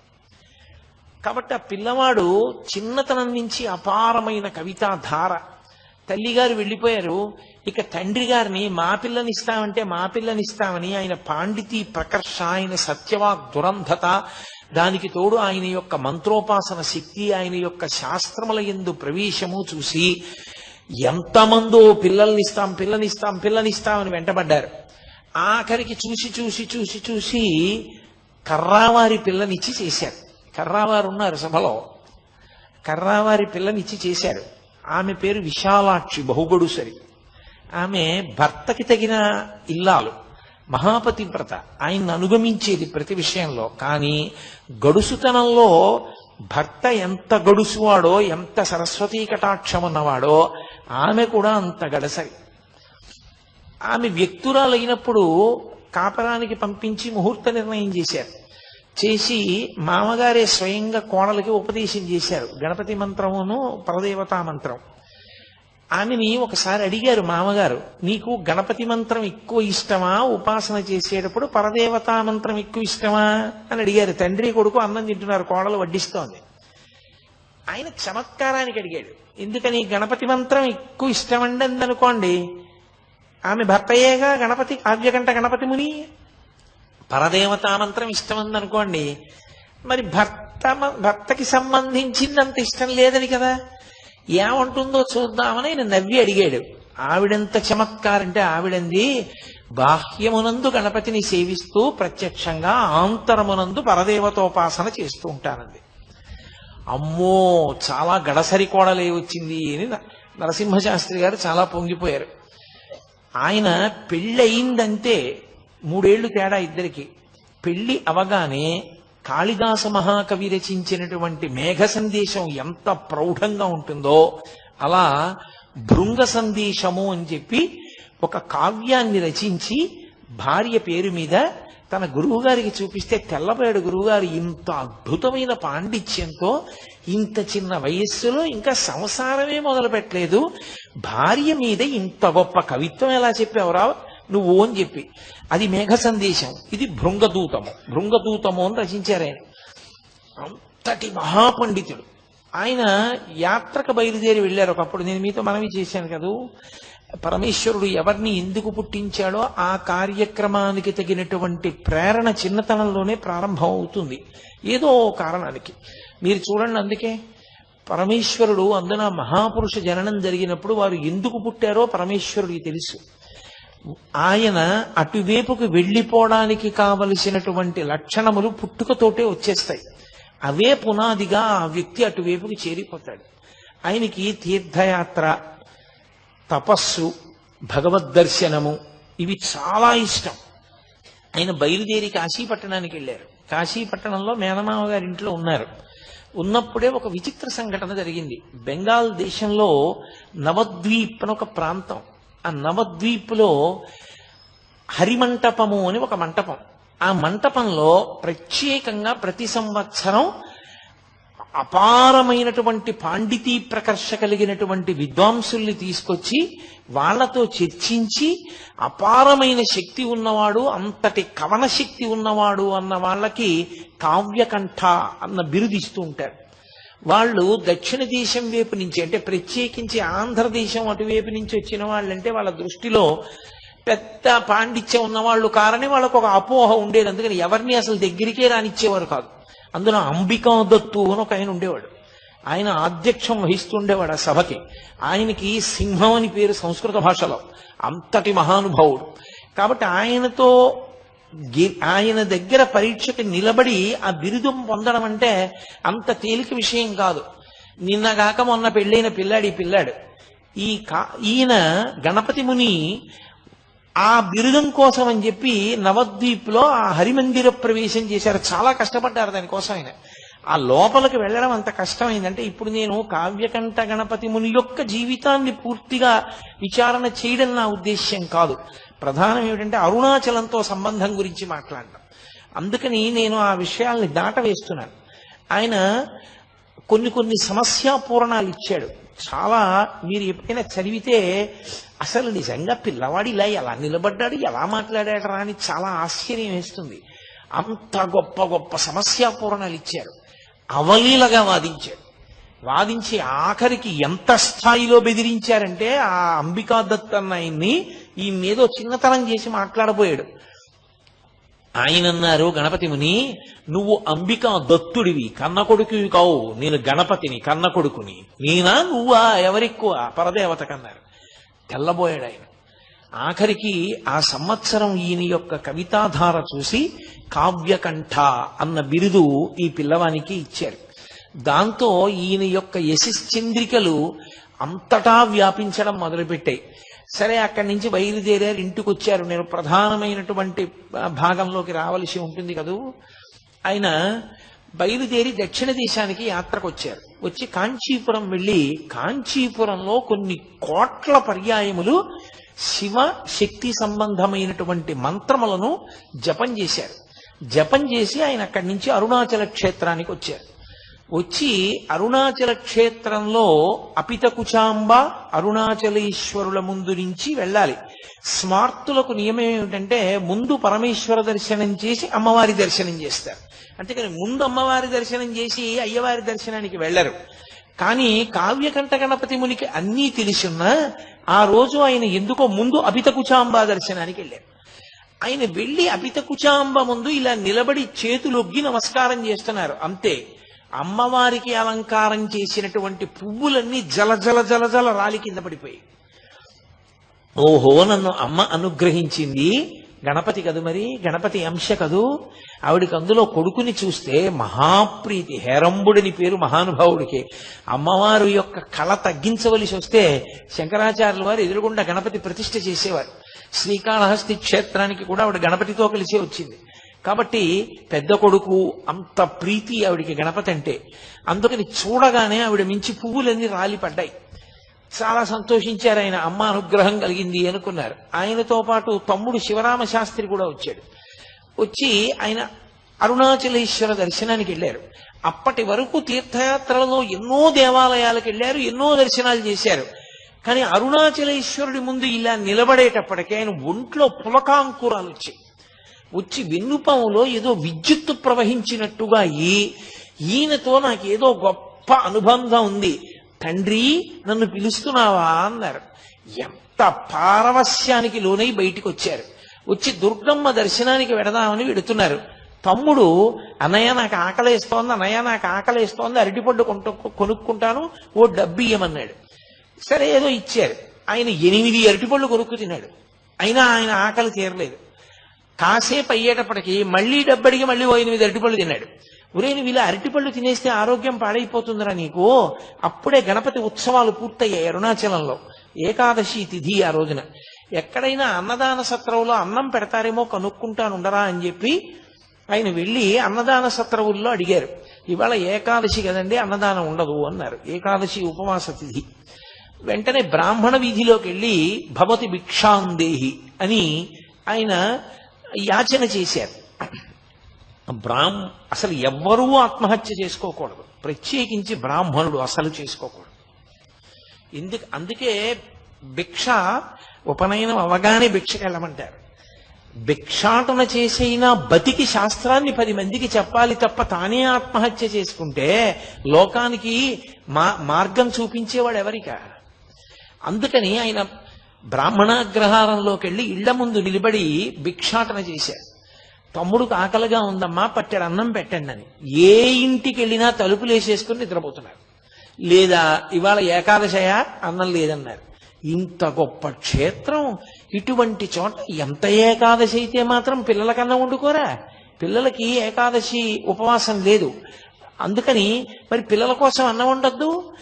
వండుకుంటే ఇంటికి అతిథి ఎవరైనా వస్తారేమోనని కూడా పట్టెడన్నం పెట్టడానికి వీలు లేకుండా ఉన్నదంతా తామే తినడానికి కావలసినంత అన్నం మాత్రమే వండుకునేటంతటి స్వార్థపరులున్న పట్టణమా ఏమి తిరువన్నామలై అని ఆయన తెల్లబోయారు. వెతికారు వెతికారు వెతికారు వెతికారు, ఎక్కడా పట్టెడన్నం దొరకల. తమ్ముడేమో ఏడుపు, అన్నయ్య ఆకలేస్తోంది, అన్నయ్య ఆకలేస్తోందని. చిత్రం ఏంటంటే శివరామ శాస్త్రికి భగవంతుడి మీద ఉన్న భక్తి కన్నా అన్నగారి భక్తి మీద భక్తి ఎక్కువ. మా అన్నయ్య పిలిస్తే పరమేశ్వరుడు పలుకుతాడని నమ్మకం. ఆయనకి ఏం చెయ్యాలో అర్థం కాక కొండవంక తిరిగి పార్వతీ పరమేశ్వరులను అడిగారు, అమ్మా తమ్ముడు ఆకలితో ఏడుస్తున్నాడమ్మా, పట్టెడు అన్నం పెట్టవా అని. అని చీకట్లో వెళ్ళిపోతున్నారు. ఒక ఇల్లు దాటుతున్నారు. ఆ ఇంటి అరుగు మీద ఒక యజమాని పడుకుని ఉన్నాడు. ఆయన గబగబా దుప్పటి తీసి పరిగెత్తుకొచ్చి పట్టుకున్నాడు వెనక నుంచి. ఏమన్నావు ఏమన్నావు ఏమన్నావు? అన్నం దొరకలేదా తిరువన్నామలైలో? కాశీపట్టణంలో వేదవ్యాసుడిని మహాతల్లి అన్నపూర్ణమ్మ పిలిచినట్టే పిలిచి, మా ఆవిడికి నియమం ఉందయా, ఏకాదశి నాడు సాయంకాలం బ్రాహ్మణులకు ఉపవాసం పోస్తుంది. ఎవ్వరు ఇవాళ ఏకాదశి, పైగా గణపతి నవరాత్రి ఉత్సవాలు పూర్తయ్యాయి, ఇవాళ ఎవరు వస్తారయా భోజనానికి, మేము రామని చెప్పి ఎవ్వరు ఏ బ్రాహ్మణుడు రావడానికి ఇష్టపడలా. నువ్వు నీ తమ్ముడు బ్రాహ్మణులు, ఎంత అదృష్టమయ్యా. వెతికి వెతికి వెతికి వెతికి వేసారి నేను అరుగు మీద పడుకున్నా, రా అన్నం పెడుతుంది మా ఆవిడన్నారు. లోపలికి వెళ్ళారు. ఒక మహాతల్లి వచ్చింది, అరిటాకు లేచింది. వీళ్ళిద్దరూ ఆ బట్టలు విప్పేసేసి ఓ తడిగావంచా ఒకటి కట్టుకుని ఆవిడిచ్చిన మడిబట్ట పుచ్చుకుని ఆ మడిబట్ట కట్టుకుని భోజనానికి కూర్చున్నారు. పరిశేచనం ఔపోసన వేశారు, ఔపోసన పుచ్చుకున్నారు. షడ్రసోపేతమైనటువంటి విందు పెట్టింది ఆవిడ. చక్కగా ఇద్దరు భోజనం చేసేశారు. తాంబూలం దక్షిణ కూడా పెట్టించింది ఆవిడ. తీసుకున్నారు. అంతసేపు తిరిగారేమో, ఆకలి మీద ఇంకా నడవలేమురా, చాలా భుక్తాయాసంగా ఉందిరా తమ్ముడు, ఈ అరుగు మీదే పడుకుందామని చెప్పి అన్న ఓ అరుగు మీద, తమ్ముడు అరుగు మీద పడుకొని నిద్రపోయారు. అంత అలిసిపోయి కడుపు నిండా తిని పడుకున్నారేమో, లేత సూర్యకిరణాలు పడుతుండగా తెలివొచ్చి పైకి లేచి ఆ తల్లి, ఆ ఇల్లు, మహాతల్లి రాత్రి అన్నం పెట్టిందని ఇలా చూశారు. అక్కడ ఇల్లు లేదు, అది గణపతి గుడి. ఆ విఘ్నేశ్వరుడి గుడి అరుగుల మీద పడుకుని ఉన్నారు వాళ్ళిద్దరు. తమ్ముడిని పిలిచి అడిగారు, ఒరే రాత్రి మనం ఒక ఇంట్లో భోజనం చేశాం కదరా, ఒక తల్లి మనకు అన్నం పెట్టింది కదా, ఆ అరుగుల మీద కదా పడుకున్నాం అన్నాడు. అనుమానం ఏమన్నాయా, మన ఇద్దరం అలాగే కదా పడుకుని నిద్రపోయాం అన్నాడు తమ్ముడు. అని ఆయన తెల్లబోయాడు, ఇదేటనయ్యా వినాయకుడు గుడి ఉంది ఇక్కడ ఇంటికి బదులు అన్నాడు. ఒరే రాత్రి మనకి నిజంగా అలా అన్నం పెట్టిందా అన్న చిత్తభ్రాంతి కలిగిందిరా మన ఇద్దరికి అన్నారు. తీరా చూస్తే రాత్రి ఆవిడ భోజనం పెట్టిన తరువాత ఇచ్చినటువంటి తాంబూలాలు కూడా వాళ్ళిద్దరి దగ్గరే ఉన్నాయి, వాడిపోయి. ఏమాశ్చర్యం అని చెప్పి చుట్టుపక్కలంతా వెతికారు. అసలు అటువంటి దంపతులు లేరు, అటువంటి ఇల్లు లేదు. సాక్షాత్ పార్వతీ పరమేశ్వరులే ఆయనకి గణపతి దేవాలయంలో దర్శనమిచ్చి అన్నం పెట్టారు. అన్నం తిన్నారు, బయలుదేరారు. కానీ ఏమి పరమేశ్వరుని యొక్క పరీక్షో! ఆ అరుణాచల క్షేత్రంలో శేషాద్రి స్వామి ఎన్ని పరీక్షలు ఎదుర్కొన్నారో, భగవాన్ రమణులు ఎన్ని ఇబ్బందులు పడ్డారో, అంత కష్టము కావ్యకంఠ గణపతి ముని పడ్డారు. ఆనాటి నుండి 3 రోజులు అన్నదాన సత్రంలో ఒక పూట భోజనం పెట్టేవారు. రాత్రి అయ్యేసరికి ఏదో కాస్త మంచినీళ్లు తాగడమో కాస్త మజ్జిగ తాగడమో చేసి పడుకునేవారు అన్నదమ్ములు ఇద్దరు. ఎక్కడ అన్నం దొరికేది కాదు. 3 రోజులు అయిపోయిన తర్వాత అన్నదాన సత్రంలో 3 రోజుల కన్నా పెట్టం, వెళ్ళిపోమన్నారు. బయటికి వచ్చి ఎక్కడ భిక్షాటన చేసిన వారం చెప్పుకున్న ఒక్క పూట భోజనం తప్ప కడుపు నిండా 2 పూట్ల అన్నం తినడానికి కావలసినది ఏ ఒక్క రోజు లభించలేదు. ఈ తమ్ముడేమో ఆకలితో ఏడుపు. ఈ బాధ పడలేక ప్రతిరోజు ఆయన ఒక శ్లోకం రాసి హరసహస్ర రచన చేస్తాను అని ఒక శ్లోకాన్ని రచించడం, అరుణాచలం దేవాలయంలోకి వెళ్ళడం, అరుణాచలేశ్వరుడు ముందు నిలబడ్డం, ఏడుస్తూ అన్నం పెట్టమని ఆయన్ని స్తోత్రం చేయడం. చుట్టూ ఉన్న వాళ్ళందరూ వినేవారు, ఇతనెవరో భలే సంస్కృతంలో చెప్తున్నాడు రా పద్యాలు, కాబట్టి ఈ శ్లోకాలు విందామని రోజు ఆయన ఏడుస్తూ అన్నం కోసం శ్లోకం చెప్పే వాళ్ళకి జనం చేరేవారు. చక్కగా శ్లోకం వినేవారు. ఆయన ఏడుస్తూ అన్నం అడగడం, ఆయన బాధ చెప్పుకోవడం వినేవారు. శ్లోకం బాగుందని వెళ్ళిపోయేవారు. అన్నం మాత్రం ఎవరు పెట్టేవారు కాదు. ఏమిటి పరీక్ష అనుకున్నారు. అలా 1000 శ్లోకాలు అయిపోయాయి. ఆ 1000 శ్లోకాలు అయిపోయిన తర్వాత ఆయన అరుణాచలేశ్వరుడి ముందు చెప్పారు, రేపు సాయంకాలం నేను 1000 శ్లోకాలు నీ ముందు చదువుతాను, అప్పుడైనా అన్నం పెడతావా అన్నారు. అని ఆ మరునాటి సాయంకాలం ఆయన అరుణాచలేశ్వరుడి ముందు నిలబడి 1000 శ్లోకాలు చదువుతారని తెలిసి ఎంతమంది జనం చుట్టుపక్కల ఊళ్ళ నుంచి కూడా వచ్చి అరుణాచలేశ్వరుడి దేవాలయ ప్రాంగణం అంతా నిండిపోయింది ఆ శ్లోకాలు వినడానికి. ఉద్దండ సంస్కృత పండితులతో సహా వచ్చారు. అందులో భగవాన్ రమణులు, శేషాద్రి కూడా వచ్చారు. శేషాద్రి స్వామి, భగవాన్ రమణులు ఇద్దరు వచ్చి ఇద్దరు చెరోమూల నక్కి కూర్చుని వింటున్నారు. కానీ పరమ ఆకలితో నీరసించిపోయి బాధతో ఉండి శ్లోకాలు చెప్తున్నారేమో కావ్యకంఠ గణపతి ముని గమనించలేదు. ఆయన 1000 శ్లోకాలు చెప్పి వలవల ఏడ్చేశారు అన్నం కోసం. అప్పటి వరకు మాట్లాడని వారు ఒక్కసారి ఆ ఊళ్ళో ఐశ్వర్యవంతులందరూ ముందుకొచ్చి మేము సిగ్గుపడుతున్నాం, ఇన్ని శ్లోకాలు రచన చేస్తే హరసహస్రం చేస్తే తప్ప ఎవ్వరని అన్నం పెట్టలేదా మీకు? అన్నం పెట్టడం కాదు, మీలాంటి మహాపండితుడు అరుణాచల క్షేత్రాన్ని విడిచిపెట్టి వెళ్ళిపోవడానికి వీల్లేదు, అందుకే మీకు ఇక్కడ సంస్కృత పాఠశాలలో అధ్యాపకుడిగా ఉద్యోగం ఇస్తున్నా ఉన్నారు. చాలా సంతోషం అన్నారు. సంస్కృత పాఠశాలలో అధ్యాపకుడిగా చేరారు. చిత్రం ఏమిటంటే వాళ్ళు నియమం పెట్టారు, మీరు తమిళ భాషలో చెప్పాలి, సంస్కృతంలో ఉన్న విషయాల్ని తమిళ భాషలో చెప్పాలి, కాబట్టి తమిళ భాషలో అనర్గళంగా మాట్లాడడం మీకు రావాలి అన్నారు. ఆయన అన్నారు, నాకు ఉద్యోగం ఇచ్చేసేయండి, నేను ముందు పాఠాలు చెప్పడం మొదలు పెడతాను, 10 రోజులు సమయం ఇవ్వండి, 10 రోజుల సమయంలో అనర్గళమైనటువంటి తమిళ భాషలో మాట్లాడి పిల్లలకు పాఠం చెప్తానన్నారు. అప్పటికి ఆయనకు ఒక మొక్క రాదు అందులో తమిళంలో. సరే చూద్దాం ఇంత గొప్ప కవి ఏమవుతుందో అని ఉద్యోగం ఇచ్చారు. 11వ రోజున ఆ కళాశాల ప్రధానోపాధ్యాయుడు అటుగా వస్తూ ఈయన 11వ రోజు వచ్చింది కదా ఏం చెప్తున్నాడని చూశారు. ఆయన మాట్లాడుతున్నటువంటి తమిళ భాష చూసి ఆయన తెల్లబోయారు, ఇంత గొప్ప తమిళం మనకు కూడా రాదు, 10 రోజుల్లో ఎక్కడ నేర్చుకున్నాడు రా అని. అంతటి సరస్వతీ కటాక్షం. సరే సంస్కృత పాఠశాలలో చేరారు. విశాలాక్షమ్మ గారు కూడా కాపురానికి వచ్చారు. సంతోషంగా కాలం గడుపుతున్నారు. శివరామశాస్త్రి కొంతకాలం అయిపోయిన తర్వాత నేను వెళ్ళిపోతానన్నాడు, ఇంటికి వెళ్ళిపోయాడు. నడుస్తుండగా అకస్మాత్తుగా ఆయనకు ఒక అనుమానం వచ్చి, ఏమిట్రా ఇలా ఎన్నాళ్ళు కూర్చుని ఎందుకు పాఠం చెప్పుకోవడం ఏమిటి, ఇంటికి రావడం ఏమిటి, పండితులందరూ చుట్టూ చేరడం ఏమిటి, వీళ్ళతో కావ్యగోష్ఠి ఏమిటి, అసలు నేను తపస్సు చేసి ఎన్నాళ్ళయింది, ఇలా కాదు, నాకు ఈ కావ్యాది విషయాల్లో ప్రవేశం ఉంది కానీ స్వరంతో నేను వేదం నేర్చుకోలేదు, కాబట్టి నేను వేదం నేర్చుకుంటానని ఒక వేద పాఠశాలలో చేరారు. చేరి ఆ వేద పాఠశాలలో వేదాలన్నీ నేర్పేటటువంటి ఒక అధ్యాపకుడు ఉండేవారు. అనతి కాలంలో కొద్ది రోజుల్లోనే స్వరంతో వేదమంత్రాలన్నీ వచ్చేసాయి ఆయనకి.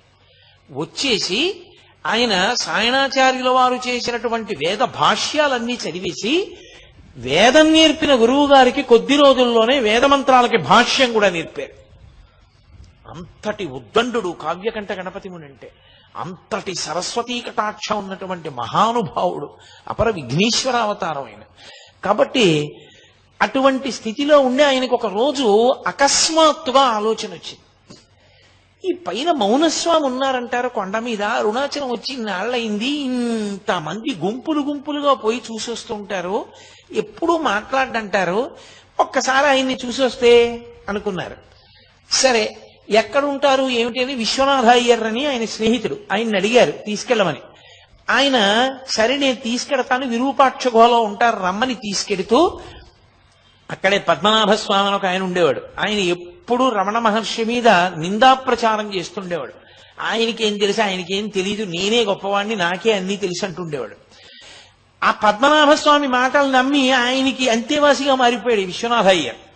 ఈయనన్నాడు, రమణ మహర్షిది ఏం గొప్ప అండి, రమణుల సంగతి అలా వదిలి, అప్పటికి రమణులు అనేవారు కాదు, వెంకటరామన్ అనేవారు. వెంకటరామన్ ఏముందండి, ఆయనదేం గొప్ప కాదు, పద్మనాభ స్వామి వారు చాలా గొప్ప, మేము ఆయన శిష్యులం, ఆయన్ని చూపిస్తాను రండి అన్నారు. రమణులు ఎక్కడ ఉంటారని అడిగారు. విరూపాక్ష గుహలో ఉంటారు, అక్కడే పద్మనాభ స్వామి కూడా కూర్చుంటారన్నారు. సరే ఏదో మనకు కావలసింది దొరుకుతుందిగా పదండి అని చెప్పి వెళ్ళారు. వెళితే దురదృష్టం ఏమిటంటే ఆ రోజున విరూపాక్ష గుహలో స్వామి లేరు. స్వామి లేరు కదా వెళ్ళిపోదాం అంటుంటే ఈయన అన్నారు, కాదు ఇక్కడ దగ్గరలో మామిడి చెట్టు కింద మా గురువు గారు పద్మనాభ స్వామి వారు కూర్చుని ఉంటారు, రండి వెడదామన్నారు. వెడుతున్నారు. చిత్రంగా ఆ లోపల పద్మనాభ స్వామి కూర్చున్నారు, బయట ఒక బండరాతి మీద భగవాన్ రమణులు కూర్చున్నారు.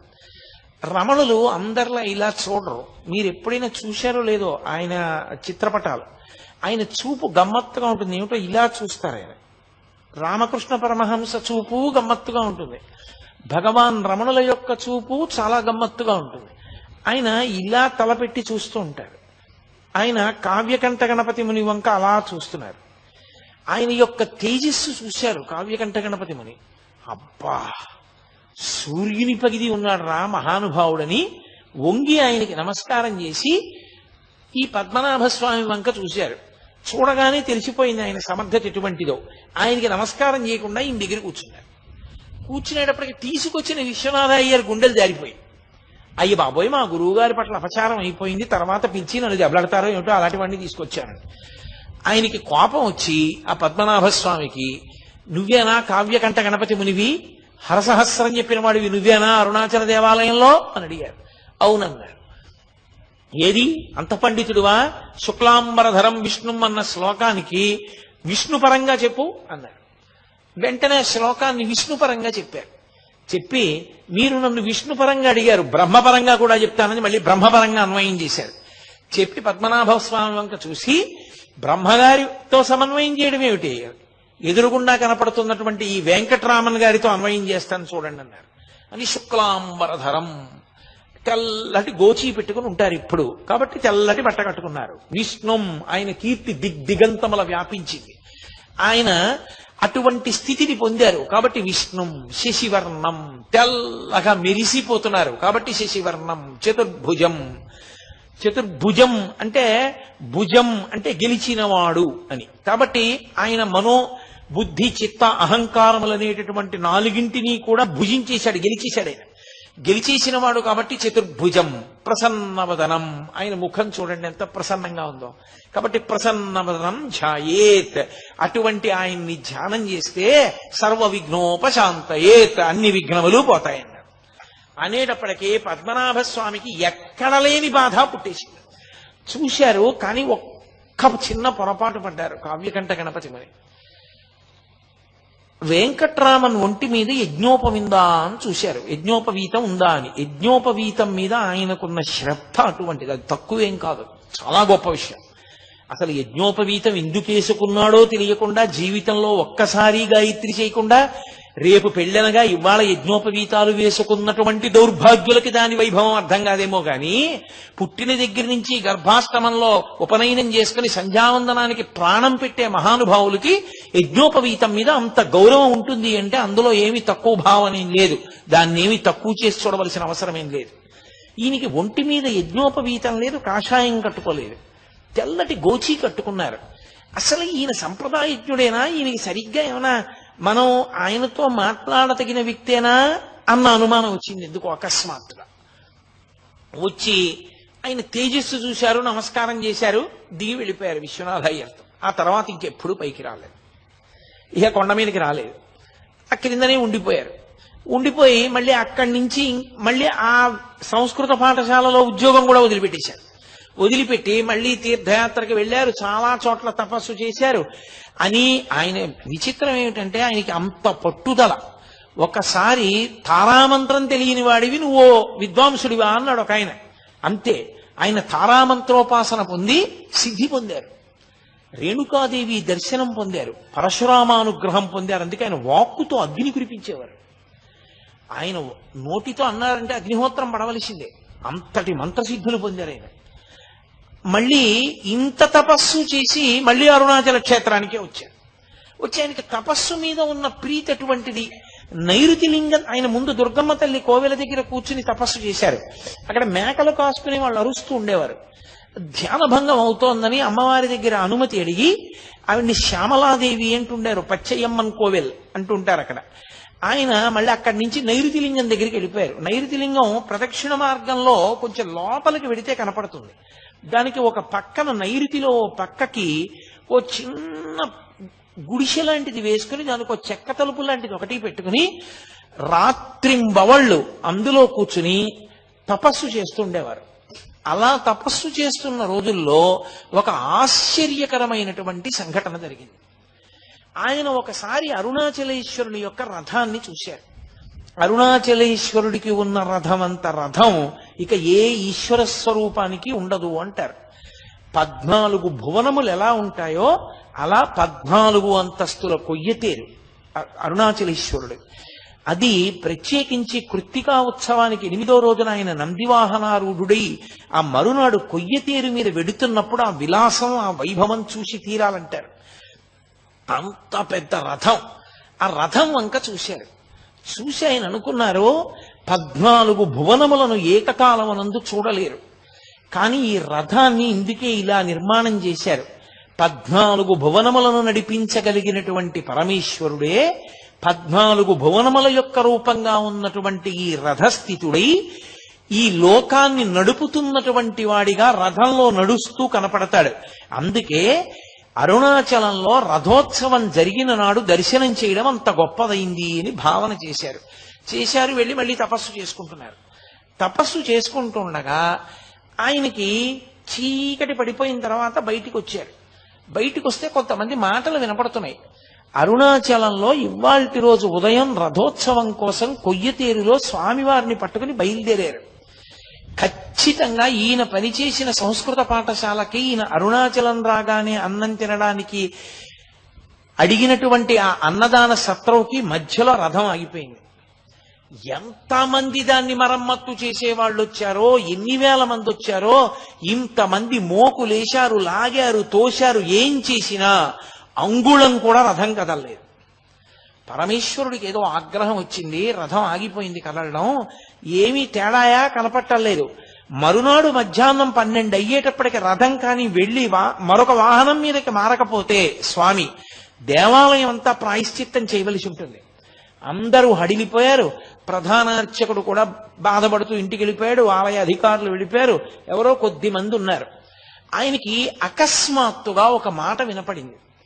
అరుణాచలేశ్వరుడు నీకోసమే ఆగిపోయాడు, నువ్వు వెళ్ళు, రథం కదులుతుందని. ఇది నిజమా? నాకు ఈ మాట వినపడిందా అని ఆయన ఆశ్చర్యపోతున్నారు. మళ్ళీ వినపడింది, చెవులో ఎవరో చెప్పినట్టు. సరేనని బయలుదేరి రథం దగ్గరికి వెళ్ళారు. అప్పటికే బాగా చీకటి పడిపోయింది. రాత్రి చాలా ఆలస్యం అయిపోయింది. ఆయన వెళ్ళి చూసేసరికి 10 మంది రథం చుట్టూ కాపలా ఉన్నారు. ఇప్పుడు రథం కదలడానికి నేను చెయ్యేస్తే కదులుతుందని చెప్తే డాంబికంగా ఉంటుంది. ఈశ్వర, రేపు ఉదయం వస్తాను, నన్ను మన్నించండి అని వెళ్ళిపోయి మళ్ళీ ధ్యానానికి కూర్చున్నారు. అంతసేపు బడలిపోయి పడుకున్నారు, నిద్రపోయారు. ఈశ్వరుని యొక్క శాసనం, అంత బ్రహ్మముహూర్తంలో లేచేటటువంటి వ్యక్తి ఆ రోజు బాగా తెల్లవారిపోతే కానీ నిద్ర లేవాల. అంత మెల్లగా లేచి తను ఆ రోజు చెయ్యవలసినటువంటి అనుష్ఠానం చేస్తే తప్ప బయటికి వెళ్ళరు. స్నానం చేసి అనుష్ఠానం అంతా చేసుకునేటప్పటికి 10 అయిపోయింది. మళ్ళీ పరిగెత్తుకుంటూ రథం దగ్గరికి వచ్చేటప్పటికి ఇంకా నిపుణుల్ని తీసుకొచ్చారు. ఇంకా జనం వచ్చారు. మోకులేస్తున్నారు, లాగుతున్నారు, తోస్తున్నారు. అంగుళం కదలటం లేదు. ఈయన వాళ్ళందరినీ, మీరు కావ్యకంఠ గణపతి ముని చిత్రపటం చూశారో లేదో, చాలా సన్నగా ఉంటారు. ఆయన వీళ్ళందరినీ తప్పుకొమ్మని ఒక్కసారి దగ్గరికి వెళ్ళారు. వెళ్ళి అరుణాచలేశ్వరుడు ఎదురుగుండా నిలబడి రథంలో, అప్పా మీరు పిలిచారు, వచ్చాను, కాబట్టి ఇప్పుడు మీరు సంతోషంగా బయలుదేరండి, రథం కదలాలి స్వామి అని పక్కకెళ్ళారు. అంతే, రథం కదిలి రథం 12 గంటల లోపల దేవాలయానికి వెళ్ళిపోయింది. ఎవరో కావ్యకంఠ గణపతి మునిట ఇక్కడే సంస్కృత పాఠాలు చెప్పేవారట.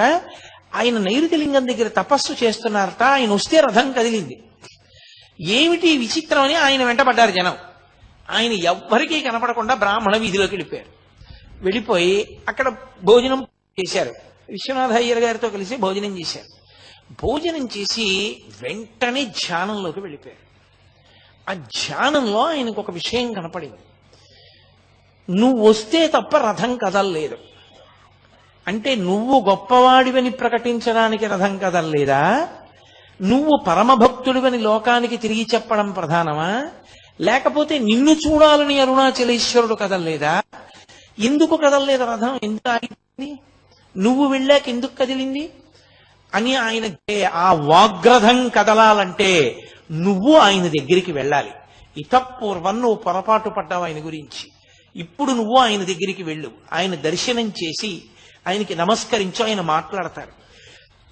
ఆయన మాట్లాడగానే నీ రథం కదులుతుంది.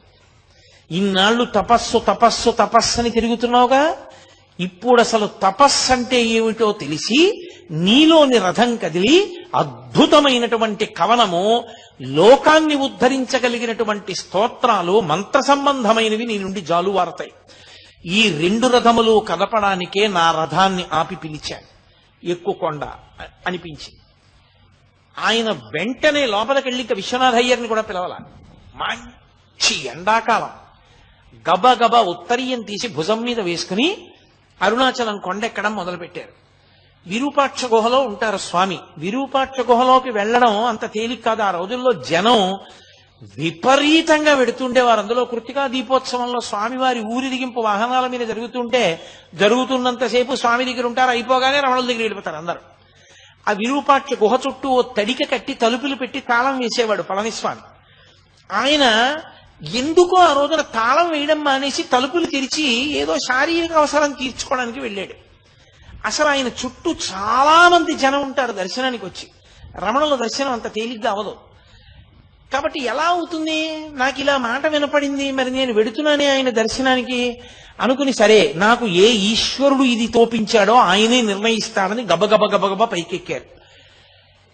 ఏ సంఘటన రమణ మహర్షికి జరిగిందో అదే సంఘటన గణపతి మునికి జరిగింది.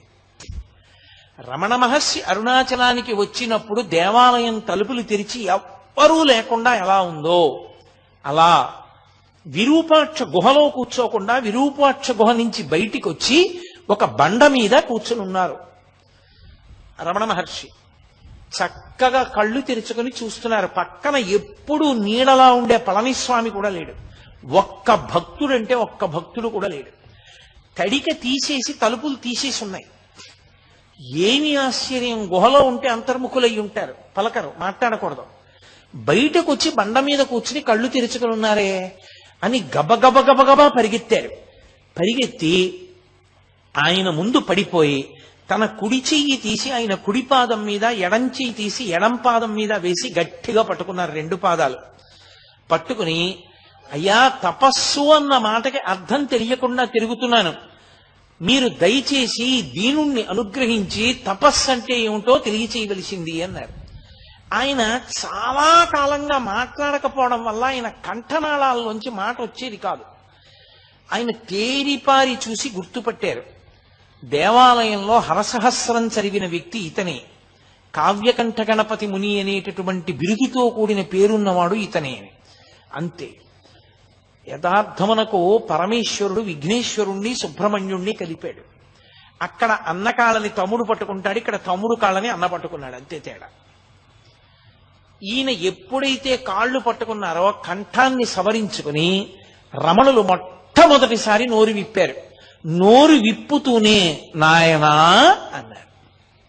అందుకని కావ్యకంఠ గణపతి ముని పేరు నాయనా అని మారిపోయిన తర్వాత ఎప్పుడు ఎవరిని ఏమి మాట్లాడడం కానీ పిలవడం చెయ్యడం లేనటువంటి స్వామి అకస్మాత్తుగా నాయనా అన్నారు. నాయనా అని ఎవరిని పిలుస్తారంటే బాగా లోపలికి దక్షిణ దేశంలో విఘ్నేశ్వరుణ్ణి పిలుస్తారు, నాయనా అంటారు.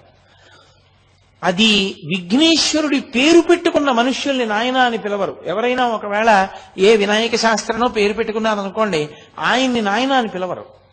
ఒక్క ఈశ్వరుణ్ణి, దేవాలయంలో ఉన్న స్వామినే నాయనా అని పిలుస్తారు. నాయనా అని గణపతి మునిని పిలిచారు. అంటే ఆయనకి ఏమి కనపడిందో మరి గణపతి మునిలో. నాయనా అని పిలిచి, నువ్వు అడిగిన దానికి జవాబు చెప్తాను చూడు. మనకి నేను నేను అని ఒక భావన పుడుతూ ఉంటుంది లోపల నుంచి. అది ఎప్పుడూ లోపల నుంచి వస్తుంటుంది. అహం స్ఫురణ అనేవారు మహర్షి దాన్ని. నేను నేను నేను అన్న భావన వస్తూ ఉంటుంది. నేను ఉపన్యాసానికి వెళ్ళాలి, నేను పడుకోవాలి, నేను అలిసిపోయాను, నేను ఇవాళ పలహారం తక్కువ చేశాను, నేను అన్నం తిన్నాను, అలా నేను నేనంటుంటుంది. ఈ నేను నేనన్న భావన ఎక్కడి నుంచి పుడుతోందో ఆ మూలములలోకి వెళ్ళు. మనసుని ఆధారం చేసుకుని వెళ్ళు. ఏ మూలం దగ్గరికి వెడతావో ఆ మూలం దగ్గరికి వెళ్ళినప్పుడు మనసు అందులో లయమైపోతుంది. ఆ లయమైపోయినటువంటి చోటే తపస్సు యొక్క సిద్ధి పొందేటటువంటి చోటు.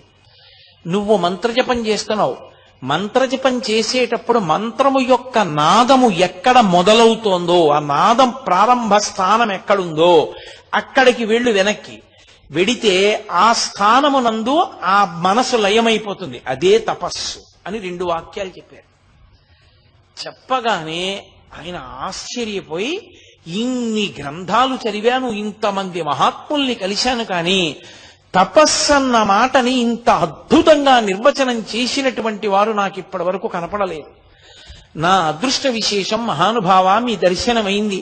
తపస్సు అన్న మాటకి నాకు ఇవాళ యథార్థమైనటువంటి అర్థము గోచరించింది, తప్పకుండా అలా చేస్తానన్నారు. అనగానే భగవాన్ అన్నారు, గుహలో కూర్చో, వెళ్ళి గుహలో కూర్చుని ధ్యానం చెయ్యి, తపస్సు చెయ్యి అన్నాడు. అనగానే ఏమదృష్టం, రమణ మహర్షి బయట కూర్చుని తాను విరూపాక్ష గుహలో కూర్చోవడం. వెంటనే గణపతి ముని ఆ విరూపాక్ష గుహలోకి వెళ్ళి గుహలో కూర్చున్నారు. 1 గంట సేపు ధ్యానం చేశారు. రమణులు చెప్పినదేదో దాన్ని పూర్తిగా అనుభవించిన స్థాయి లేదు, కానీ మార్గం దొరికింది. సంతోషంతో మళ్ళీ బయటికి వచ్చారు.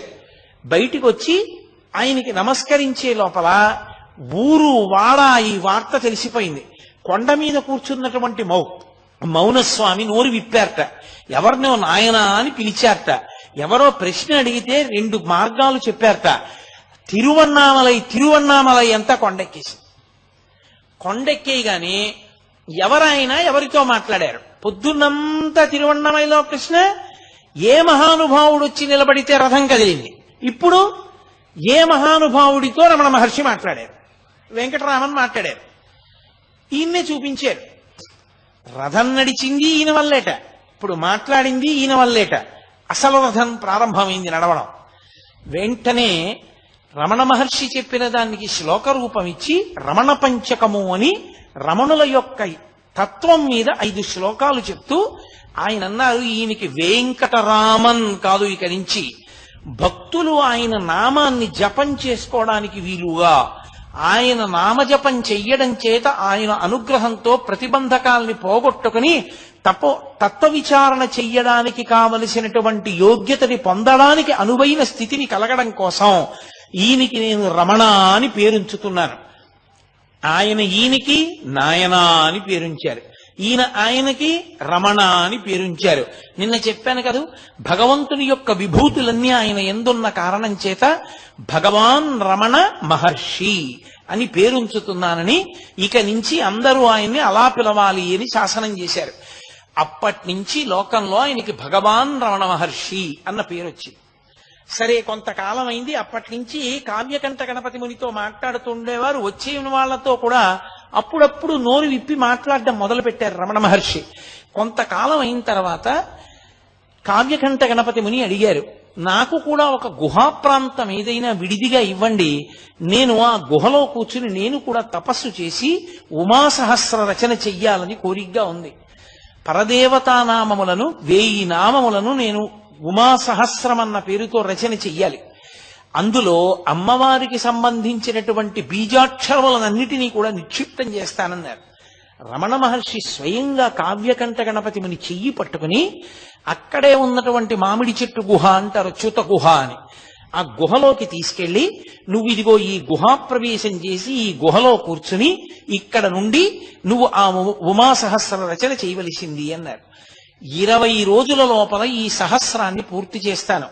20వ రోజు అర్ధరాత్రి 12 గంటల వేల్టికి నేను ఈ ఉమాసహస్ర రచన పూర్తి చెయ్యలేకపోతే అప్పటి వరకు ఎంత రచన చేశానో ఆ రచన అంతా చింపేస్తానని ప్రతిజ్ఞ చేశాడు కావ్యకంఠ గణపతి ముని. అక్కడ వరకు బాగుంది. హరసహస్రం అన్ని శ్లోకాలు రోజూ చదివినా పరమశివుడు అన్నం పెట్టలేదన్న కోపంతో హరసహస్రాన్ని చింపేశారు అంతకుముందు. అందులో ఏవో కొద్ది శ్లోకాలే మిగిలాయి. ఇక్కడ నడుస్తోంది. ప్రతిరోజు ఆ ఉమాసహస్రం ఆయన ధ్యానం చేస్తుండేవారు, దాన్ని రచన చేస్తుండేవారు. హెచ్ఎమ్మాళ్ అన్నం పట్టుకొచ్చి ఇస్తుండేది. ఒకరోజు అకస్మాత్తుగా ఆయనకి ఉదయం 7 గంటలకే విపరీతమైన ఆకలేసేసింది. అది అమ్మవారి ఉపాసనలో ఉండేటటువంటి ఒక వైచిత్రి. అమ్మవారి ఉపాసన చేసేటటువంటి వాళ్ళకి బాగా తెలుస్తుంది. అకస్మాత్తుగా వాళ్ళకి పిచ్చాకలేస్తుంది. అంత పిచ్చాకలేస్తే నిజంగా మీరు తీసుకొచ్చి అన్నం పెట్టారనుకోండి, అన్నం చూడగానే త్రేణుపొచ్చి వెళ్ళిపోతారు. అన్నం తిన్నంత కడుపు నిండిపోతాయి. కానీ పిచ్చి ఆకలిస్తూ ఉంటుంది. రామకృష్ణ పరమహంసకు అలాగే వేస్తుంటే వాళ్ళ గురువుగారు ఆయనతో ఉండేటటువంటి అంతేవాసి తీసుకెళ్లి అన్నం కుంభం చూపించారు. చూపించగానే ఆయనకి త్రేణుపొచ్చింది. కాబట్టి ఈయనకి విశేషమైన ఆకలేసేస్తోంది ఉదయం 7 గంటలకి. రాత్రి పాలు తాగుతారు. ఎలా 7 గంటలకు అన్నం ఎక్కడి నుంచి వస్తుంది అనుకుంటున్నారు? ఆ హెచ్ఎమ్మాళ్ళకి అన్నం పప్పు వండుతోంది ఆవిడ. అకస్మాత్తుగా ఒక దివ్య స్వరూపం ఒకటి కనపడి వెంటనే గణపతి మునికి అన్నం పట్టుకెళ్ళి ఇచ్చేసేయని వినపడింది. ఆవిడ గిన్నెల్లో పట్టుకుని అన్నం పప్పు పట్టుకెళ్ళి చ్యుత గుహలో పెట్టింది. ఆయన రెండిటి వంక చూశారంతే త్రేడుపులు వచ్చాయి. 17 రోజులైంది. 4 వంతులు పూర్తయిపోయింది ఉమాసహస్రం. ప్రతిరోజు సాయంకాలం భగవాన్ రమణ మహర్షి కూడా వచ్చి కూర్చుని అప్పటి వరకు ఎంత భాగం రచన పూర్తయిందో అంత భాగాన్ని ఆయన కూడా వింటూ ఉండేవారు, మాట్లాడుతూ ఉండేవారు, వెళ్ళిపోతూ ఉండేవారు. 4 వంతులు పూర్తయిపోయిన తర్వాత 17 రోజులు అయిపోయింది. ఇంకా 3 రోజులు ఉంది. 1/4 వంతు భాగం పూర్తవ్వాలి. వేలు మీద పెద్ద గోరు చుట్టు పుట్టింది.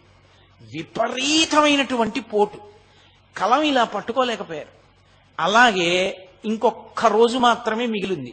ఒక్క శ్లోకం కూడా రచన చేయలేదు. ఈ ఉమాసహస్రం చదివి వినిపిస్తారని పక్క ఊళ్ళంతటా టౌకేశారు, పందిళ్ళేసేశారు, ఏదో ఉత్సవంలాగా. ఎందరో ఊళ్ళ నుంచి బయలుదేరి వచ్చేస్తున్నారు. ఇక్కడేమో వేలుకి గోరు చుట్టు, నడవట్లేదు. ఇంకా తెల్లవారితే 20వ రోజు. ఆ 19వ రోజు రాత్రి అరుణాచలంలో తిరువణ్ణామలైలో ఉండేటటువంటి ఒక వైద్యుడికి కల్లో పరమశివుడు కనబడ్డాడు. కనబడి కొండ మీద ఒక మహానుభావుడు ఉమాసహస్రం రచన చేస్తున్నాడు. వేలుకి గోరు చుట్టేసింది, రాయలేకపోతున్నాడు. నువ్వు వెంటనే వెళ్ళి దాన్ని శస్త్రచికిత్స చేయవలసింది అన్నారు. ఆయన వెతుక్కుంటూ రమణ మహర్షి దగ్గరికి వెళ్ళారు. రమణ మహర్షి ఈ గుహ చూపించారు. అప్పుడు ఈయనకి శస్త్రచికిత్స చేసి తీసి కట్టు కట్టారు. కట్టుండడం వల్ల రచన సాగలేదు. అప్పుడు ఆయన దగ్గర ఉండే స్నేహితులందరూ కలిసి అన్నారు, మరి ఇవాళ రాత్రి అయిపోవాలి 12 గంటల లోపల, ఎలా అంటే ఆయన అన్నారు, రమణ మహర్షి అన్నారు, ఆశువుగా కవితాధార చెప్పగలరు కాబట్టి 5 పృచ్ఛకులు తిరువణ్ణామలై నుంచి కొండ మీదకి వస్తారు. 5 పృచ్ఛకులు కూర్చుంటారు. 5 వృత్తాలలో ఇన్ని శ్లోకాలని మీరు ఆశువుగా చెప్తుంటే వాళ్ళు రాసేస్తారు. ఇటు తిరిగి ఇటు తిరిగి ఇటు తిరిగి ఇటు తిరిగి ఇటు తిరిగి చెప్పేస్తుంటే వాళ్ళు రాసేస్తుంటారు. 5 పృచ్ఛకులు కాగితాలు కలాలు పట్టుకుని ఆ లేఖకులు వచ్చేశారు. వచ్చేసి కూర్చున్నారు. రాత్రి అయింది. రమణ మహర్షి వచ్చి నడవట్లేదు రచన. రమణ మహర్షి వచ్చి ఏమీ పర్వాలేదు, ఇక నడుస్తుంది, మొదలు పెట్టండి అన్నారు. అని కావ్యకంఠ గణపతి ముని వెనక్కి వెళ్లి కూర్చుని సమాధిలోకి వెళ్ళిపోయారు. ఆయన సమాధిలోకి వెళ్ళిపోయారు. కావ్యకంఠ గణపతి ముని యొక్క నోటి వెంట వరద కింద వెళ్ళిపోయింది ఉమాసహస్రం. రాత్రి 12 కన్నా ముందే ఉమాసహస్రం పూర్తి అయిపోయింది. 5 రాసేశారు. అమ్మయ్య అయిపోయింది సహస్రం అన్నారు. రమణులు ఒక్కసారి బహిర్ముఖులై నేను చెప్పినదంతా రాసుకున్నారా అని అడిగారు. అప్పుడు కావ్యకంఠ గణపతి ముని అన్నారు, పలికిన వాణ్ణి నేను, నా లోపల 12 లోపల పలికించడానికి గురువు అనుగ్రహంగా రమణులే చేరి బుద్ధి ప్రకాశం చేసి నా చేత పలికించారని. ఆ ఉమాసహస్రం ఎంత మంది చేతనో కొనియాడబడేటటువంటి గ్రంథం. అమ్మవారి బీజాక్షరముల యొక్క సంపుటీకరణంతో అమ్మవారి వైభవాన్ని అంత గొప్పగా కీర్తించేటటువంటిది. లక్ష్మీకాంతం గారని కావ్యకంఠ గణపతి మునికి చాలా అంతేవాసి. ఆయన మహానుభావుడు నాయన అన్న పేరుతో కావ్యకంఠ గణపతి ముని మీద ప్రత్యేకంగా ఒక పుస్తకం రాశారు. ఆ పుస్తకంలో ఈ ఉమాసహస్రంలో ఉండేటటువంటి కొన్ని శ్లోకాలని కూడా ఆయన అందులో చేర్చి చూపించారు. కాబట్టి అంత గొప్పగా ఉమాసహస్రం పూర్తయింది. తర్వాత శుద్ధప్రతులు పూర్తయ్యాయి. తన చేత రమణ మహర్షియే ఉమాసహస్రం పూర్తి చేయించి లోకానికి అందించారు అని కావ్యకంఠ గణపతి మునికి భగవాన్ రమణులంటే విశేషమైనటువంటి గురుభక్తి. ఎప్పుడూ ఆయన్ని గురుభావనతోనే చూస్తుండేవారు. రమణ గీత అని రమణ భగవానుడి యొక్క తత్వాన్నంతటినీ కూడా అద్భుతమైనటువంటి కవిత్వం రూపంలో తీసుకొచ్చిన మహానుభావుడు కావ్యకంఠ గణపతి ముని. ఎందుచేత అంటే ఎందరో వచ్చి ఆయన్ని ప్రశ్నలు వేస్తూ ఉండేవారు. అందులో ప్రధానమైన ప్రశ్నలు కొన్ని ఉండేవి. వాటికి జవాబు చెప్పేవారు. చెప్పిన జవాబులు లోకానికి అందకుండా పోతాయేమోనని జాగ్రత్త తీసుకున్న వాళ్ళు ఇద్దరు. ఒకరు సూరి నాగమ్మ గారు, ఒకరు కావ్యకంఠ గణపతి ముని. ఒక్కొక్క చోట ఆయనే శిష్యుడిగా వచ్చి రమణ మహర్షిని అడిగితే ఏం చెప్తారో ఊహించి, వచ్చినటువంటి వాళ్ళు అడిగిన ప్రశ్నలకి జవాబులు రమణులు ఏం చెప్పారో చూసి, వీటిని గీత, భగవద్గీత అర్జునుడికి కృష్ణుడు ఎలా చెప్పాడో అలా రమణ గీత అన్న పేరుతో రచన చేశారు ఆయన. దానికోసం ఆయన రమణులతో కలిసి స్కందాశ్రమంలోనే ఉన్నారు. ఆ రమణ గీత జరుగుతున్నప్పుడే అరుణాచల క్షేత్రానికి కాదు, ఈ భూమండలానికి ఒక పెద్ద ప్రమాదం తప్పింది. విశాలాక్షమ్మ గారు వచ్చారు. అప్పటికి కావ్యకంఠ గణపతి మునికి విశాలాక్షమ్మ గారికి కూడా 40 ఏళ్ల లోపే వయస్సు. కాబట్టి వాళ్ళు ఇంకా శారీరకమైనటువంటి సంబంధంతో ఉండవలసినటువంటి కోర్కెలకి అతీతులు అన్న స్థితిని నమ్మడం కష్టం లోకానికి. ఆయన విరూపాక్ష గుహలో కూర్చుని నేను ఆ రమణ గీత రచన చేస్తాను అని అడిగారు. అప్పటికి రమణ మహర్షి స్కందాశ్రమంలో ఉన్నారు. రమణ మహర్షి అన్నారు, తప్పకుండా చెయ్యండి అన్నారు. పళని అని ఉండేవాడు, పళనిస్వామి అని రమణ మహర్షి దగ్గర అంతేవాసి. ఆ పళనిస్వామిని పిలిచారు రమణ మహర్షి. పిలిచి ఆ గుహంతా చాలా కాలంగా రమణ మహర్షి విడిచిపెట్టేసిన కారణం చేత దాని చుట్టూ తుక్కు అవి పడిపోయి అది శుభ్రంగా లేదు ప్రవేశించడానికి. అదంతా శుభ్రం చేసి దాని తాళాలు ఇయ్యి కావ్యకంఠ గణపతి ముని అందులో కూర్చుని రమణ గీత రచన చేస్తారు. అమ్మగారు అనేవారు విశాలాక్షమ్మ గారు. అమ్మ అన్నం వండి పెడుతుంది అన్నారు. సటుక్కున పళన మహర్షి అన్నాడు, ఆయన భార్యతో ఉన్నారు కదా, విరూపాక్ష గుహలోకి భార్యా సహితులు వెళ్ళి ఉండకూడదు అన్నారు. అంటే వెంటనే కావ్యకంఠ గణపతి ముని అన్నారు, నేను భార్యతో కలిసి ఉన్న వానప్రస్థుని, నేను అక్కడ సంసారం చేసేవాణ్ణి కాదు. నేను ఎటువంటి వాణ్ణో రమణులకు తెలుసు. రమణులు నాకు తాళం ఇస్తే రమణులు నన్ను వెళ్ళమంటే లోకం నమ్ముతుందన్నారు. వెంటనే రమణ మహర్షి భృకుటి చిప్పించి పళనిస్వామి వంక తిరిగి, నువ్వు ఆ గుహంతా శుభ్రం చేసి ఆయనకి తాళం ఇయ్యి లోపలికి ఎడతారు అన్నారు. సాయంకాలం అయిపోయింది. ఆయన విశాలాక్షమ్మ గారితో కలిసి విరూపాక్ష గుహకి వెళ్ళారు. లోపలికి వెడదామని కాస్త పెరుగన్నం పట్టుకుని వెళ్ళారు. రాత్రి తినడానికి రేపటి నుంచి వంట మొదలు పెడదామని వెడితే దానికి పెద్ద తాళం కప్ప వేసేసింది. ఆయన మళ్ళీ స్కందాశ్రమానికి వెళ్ళారు. భార్యని హెచ్చమ్మాళ్ళని అక్కడ ఉంచి పైకి వెళ్ళారు. అయ్యా, ఆ పళనిస్వామి ఆ గదిని ఆ విరూపాక్ష గుహ దగ్గర శుభ్రం చేయలేదు, తాళం వేసేసింది, తాళం కూడా నాకు ఇవ్వలేదు అన్నారు. అంటే రమణ మహర్షి ఆయన వంక తిరిగి పళనిస్వామి వంక తిరిగి, ఏమయ్యా నేను తాళంచి విమ్మన్నాను కదా, ఇవ్వలేదా, కావ్యకంఠులకు ఇచ్చేసేయి అన్నారు. ఆయన అన్నాడు లేచి నిలబడి, ఏమి అందులో సంసారం చేద్దామనే, నీకెందుకు విరూపాక్ష గుహ, ఎక్కడ కూర్చుని రాయకూడదు అన్నాడు. విపరీతమైన ఆగ్రహం వచ్చేసింది కావ్యకంఠ గణపతి మునికి. వచ్చేసి నా యొక్క జీవితాన్ని తప్పు పట్టావు, నా వానప్రస్థాన్ని తప్పు పట్టావు, నా భార్యతో కలిసి విరూపాక్ష గుహలో సంసారం చేస్తానన్నావు, ఇంత దారుణమైన మాట నా మీద మాట్లాడావు కనుక ఈ పృథివి తగలబడిపోవుగాక నా ఆగ్రహము చేత. నా శక్తి అదైతే గణపతి నా వాక్కు యథార్థము చేయుగాక అని విపరీతమైన ఆవేశంతో తాళం చెవి పుచ్చుకోకుండా వెళ్ళి ఒక రాయి తీసుకుని ఆ తాళం కప్పని కొట్టారు. కొడితే ఆయనకి పరశురామ మంత్రాలు ఉన్నాయి. ఆ అగ్నిహోత్ర ప్రభావానికి తాళం ఊడి కింద పడిపోయింది. ఆ రాతికి అది పడదు. ఆయన వెంటనే గుహలోకి వెళ్ళిపోయారు. గుహలోకి వెళ్ళిపోయి ఆ ఎదురుగుండా ఉన్నటువంటి ఒక రాతి మీద కూర్చుని భూమి వంక తీవ్రమైనటువంటి దృక్కులతో భూమి వంక చూస్తున్నారు. రమణ మహర్షి గమనించారు. పరమ ప్రమాదం వచ్చింది. ఇంత మంత్రజపం చేసేశాడు, ఇంత జపం చేసేశాడు, మంత్రసిద్ధులు పొందేశాడు. పొంది కోపానికి వశుడైపోయాడు. వశుడైపోయి ఇప్పుడు తనకున్నటువంటి శక్తినంతటినీ భూతలం మీద పెట్టాడు. ఈ భూమిని పాడు చెయ్యాలనుకుంటున్నాడని ఆయన బయటికి వచ్చి నిలబడి స్కందాశ్రమంలో ఒక్కసారి ఆకాశం వంక చూశారు. చూసేటప్పటికే అకస్మాత్తుగా మబ్బులు వచ్చేసాయి. మబ్బులొచ్చి మెరుపులు, పిడుగులు, వర్షం ప్రారంభమైంది. ప్రారంభం అవగానే అందరూ ఆశ్రమంలోకి వెళ్ళిపోయారు. ఒక్క రమణ మహర్షి మాత్రం లోపలికి వెళ్లకుండా చాలా గంభీరంగా, చాలా తీవ్రంగా ఆలోచిస్తూ అలా నిలబడి ఆకాశం వంక చూస్తున్నారు. పిడుగులు పడుతున్న ధ్వనులు వినపడుతున్నారు. ఒక్కసారి ఆయన గొణిగినట్లయింది. ఈ భూతలం 14 భువనములు పాడైపోవాలన్నాడు. 14 భువనములు పాడైపోవడం కన్నా 14 భువనముల స్వరూపమైన అరుణాచలేశ్వరుని యొక్క రథము తగలబడిపోవుగాక అన్నాడు. అనగానే పిడుగు వెళ్ళి అరుణాచలేశ్వరుడి యొక్క రథం మీద పడి ఆ రథం కాలిపోయింది.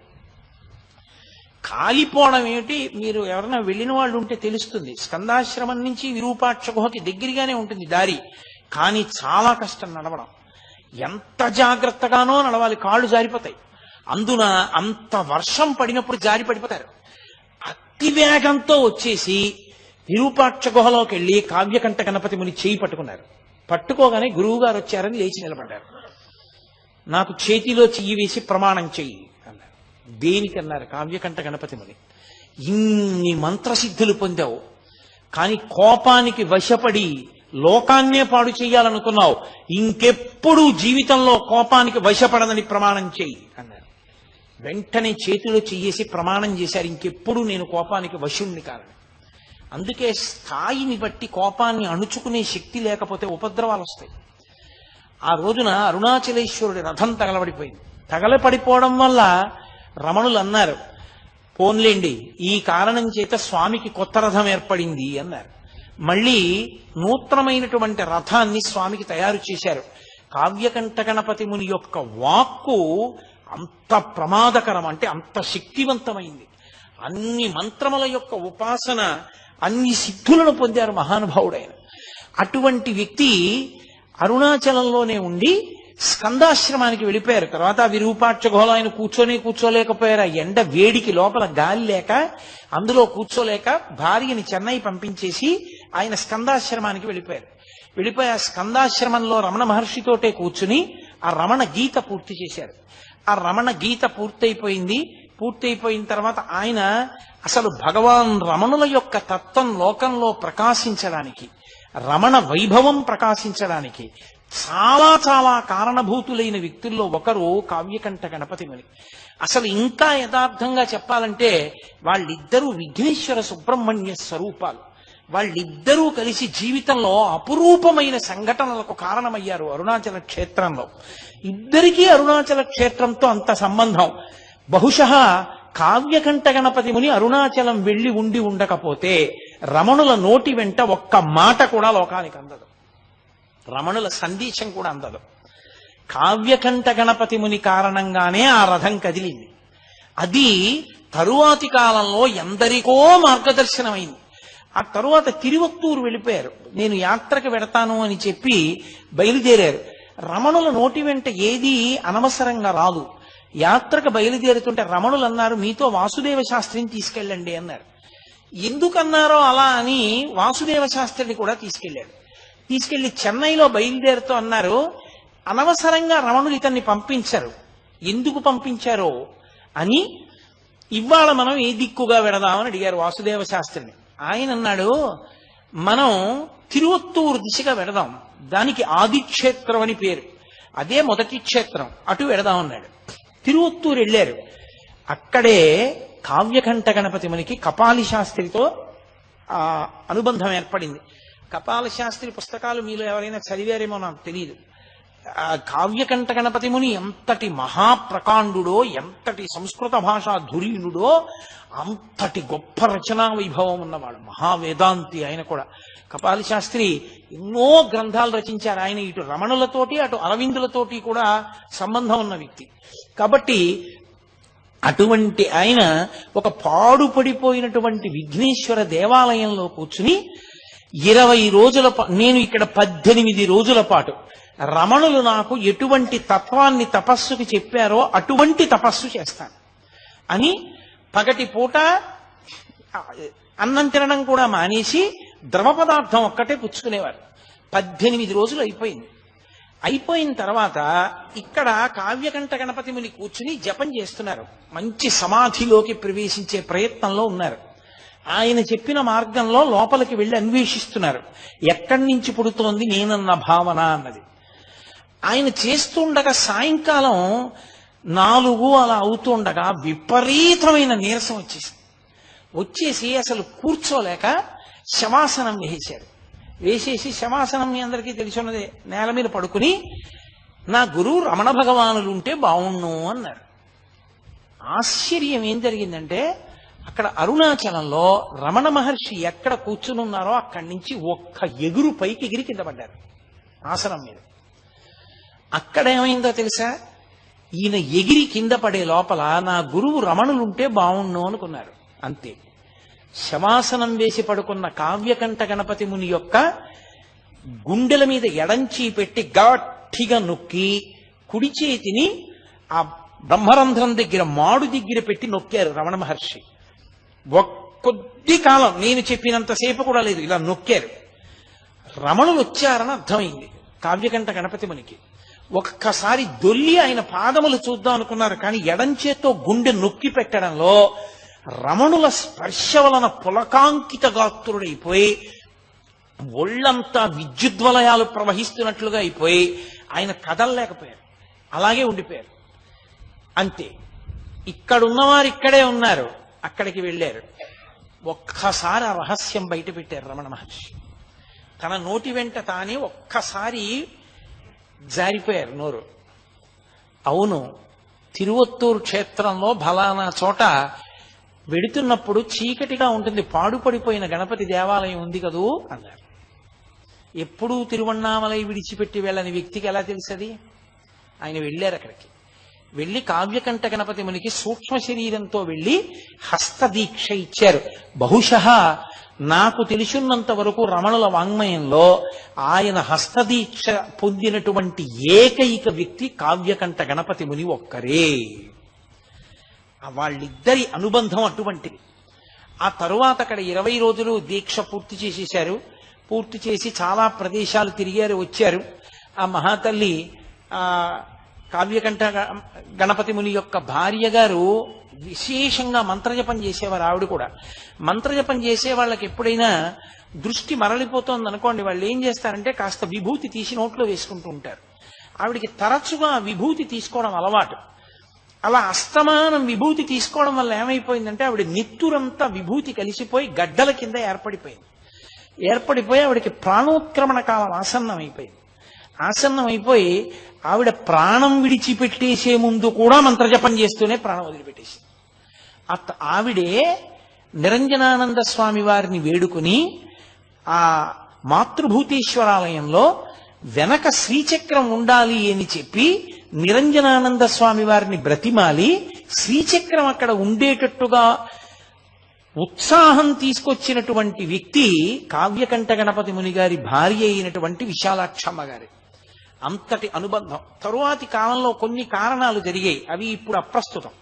ఆ కొన్ని కారణముల చేత ఉత్తర భారతదేశం వైపుకు వెళ్లారు. అరబిందో ఆశ్రమానికి వెళ్ళవలసి వచ్చింది కావ్యకంఠ గణపతి ముని.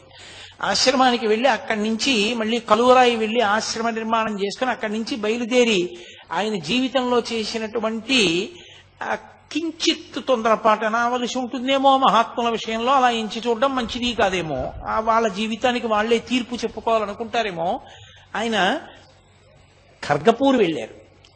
వెడితే ఈయన సాక్షాత్ గణపతి అంశ అని తెలిసిన కారణం చేత చూసే భక్తులందరూ సంతోషిస్తారు కదా అని గణపతి నవరాత్రి ఉత్సవాల్లో కావ్యకంఠ గణపతి మునినే విఘ్నేశ్వరుడిగా తీసుకెళ్లి కూర్చోపెట్టి ఆవాహన మంత్రం దగ్గర నుంచి చెప్పేసి అక్కడ అర్చన చేసే బ్రాహ్మణుడు ఏం చేశాడంటే పూజ అంతా చేయించి నీరాజనం ఇచ్చి ఉద్వాసన మంత్రం చెప్పేశాడు. ఉద్వాసన మంత్రం చెప్తే అయిపోయింది, ఇంకా వెళ్ళిపోమ్మని. అది మొట్టమొదటి ప్రమాద ఘంటిక. ఆ ఉద్వాసన మంత్రం చెప్పగానే ఆయన నవ్వారు. ఆ తరువాత ఆయన ఎవ్వరితో నోరు విప్పి చెప్పేవారు కాదు. సరి అయిన పండ్ల రసం కూడా లేక చాలా కష్టపడ్డారు పాపం మహానుభావుడు. కష్టపడి నేను మీతో మనవి చేశానే, ఆయనకి అత్యంత దగ్గర వారు లక్ష్మీకాంతం గారని. ఆయన వెళ్ళినప్పుడు ఏమైందంటే బ్రహ్మాండమైనటువంటి వర్షం పడింది. లక్ష్మీకాంతం గారు వెళ్ళినప్పుడు ఈ కావ్యకంఠ గణపతి మునప్పుడు ఒక పాకలో ఉన్నారు. పాకంతా కురిసేసింది. అంతటి మహానుభావుడు అటువంటి స్థితిలో ఉన్నారు ఆ సమయంలో, కష్టకాలం.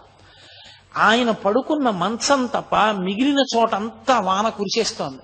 లక్ష్మీకాంతం గారు అన్నారు, ఎందుకు ఇక్కడ ఆ ఖర్గపూర్లోని తెలిసి ఉన్నటువంటి మిత్రుడు ఉన్నాడు, అతని ఇంటికి వెళ్ళిపోదురు కానీ పోనీ మీకు ఏదైనా సమయం ఉంటే చెప్పండి, ముహూర్తం ఉంటే అప్పుడే వెడదాం అన్నారు.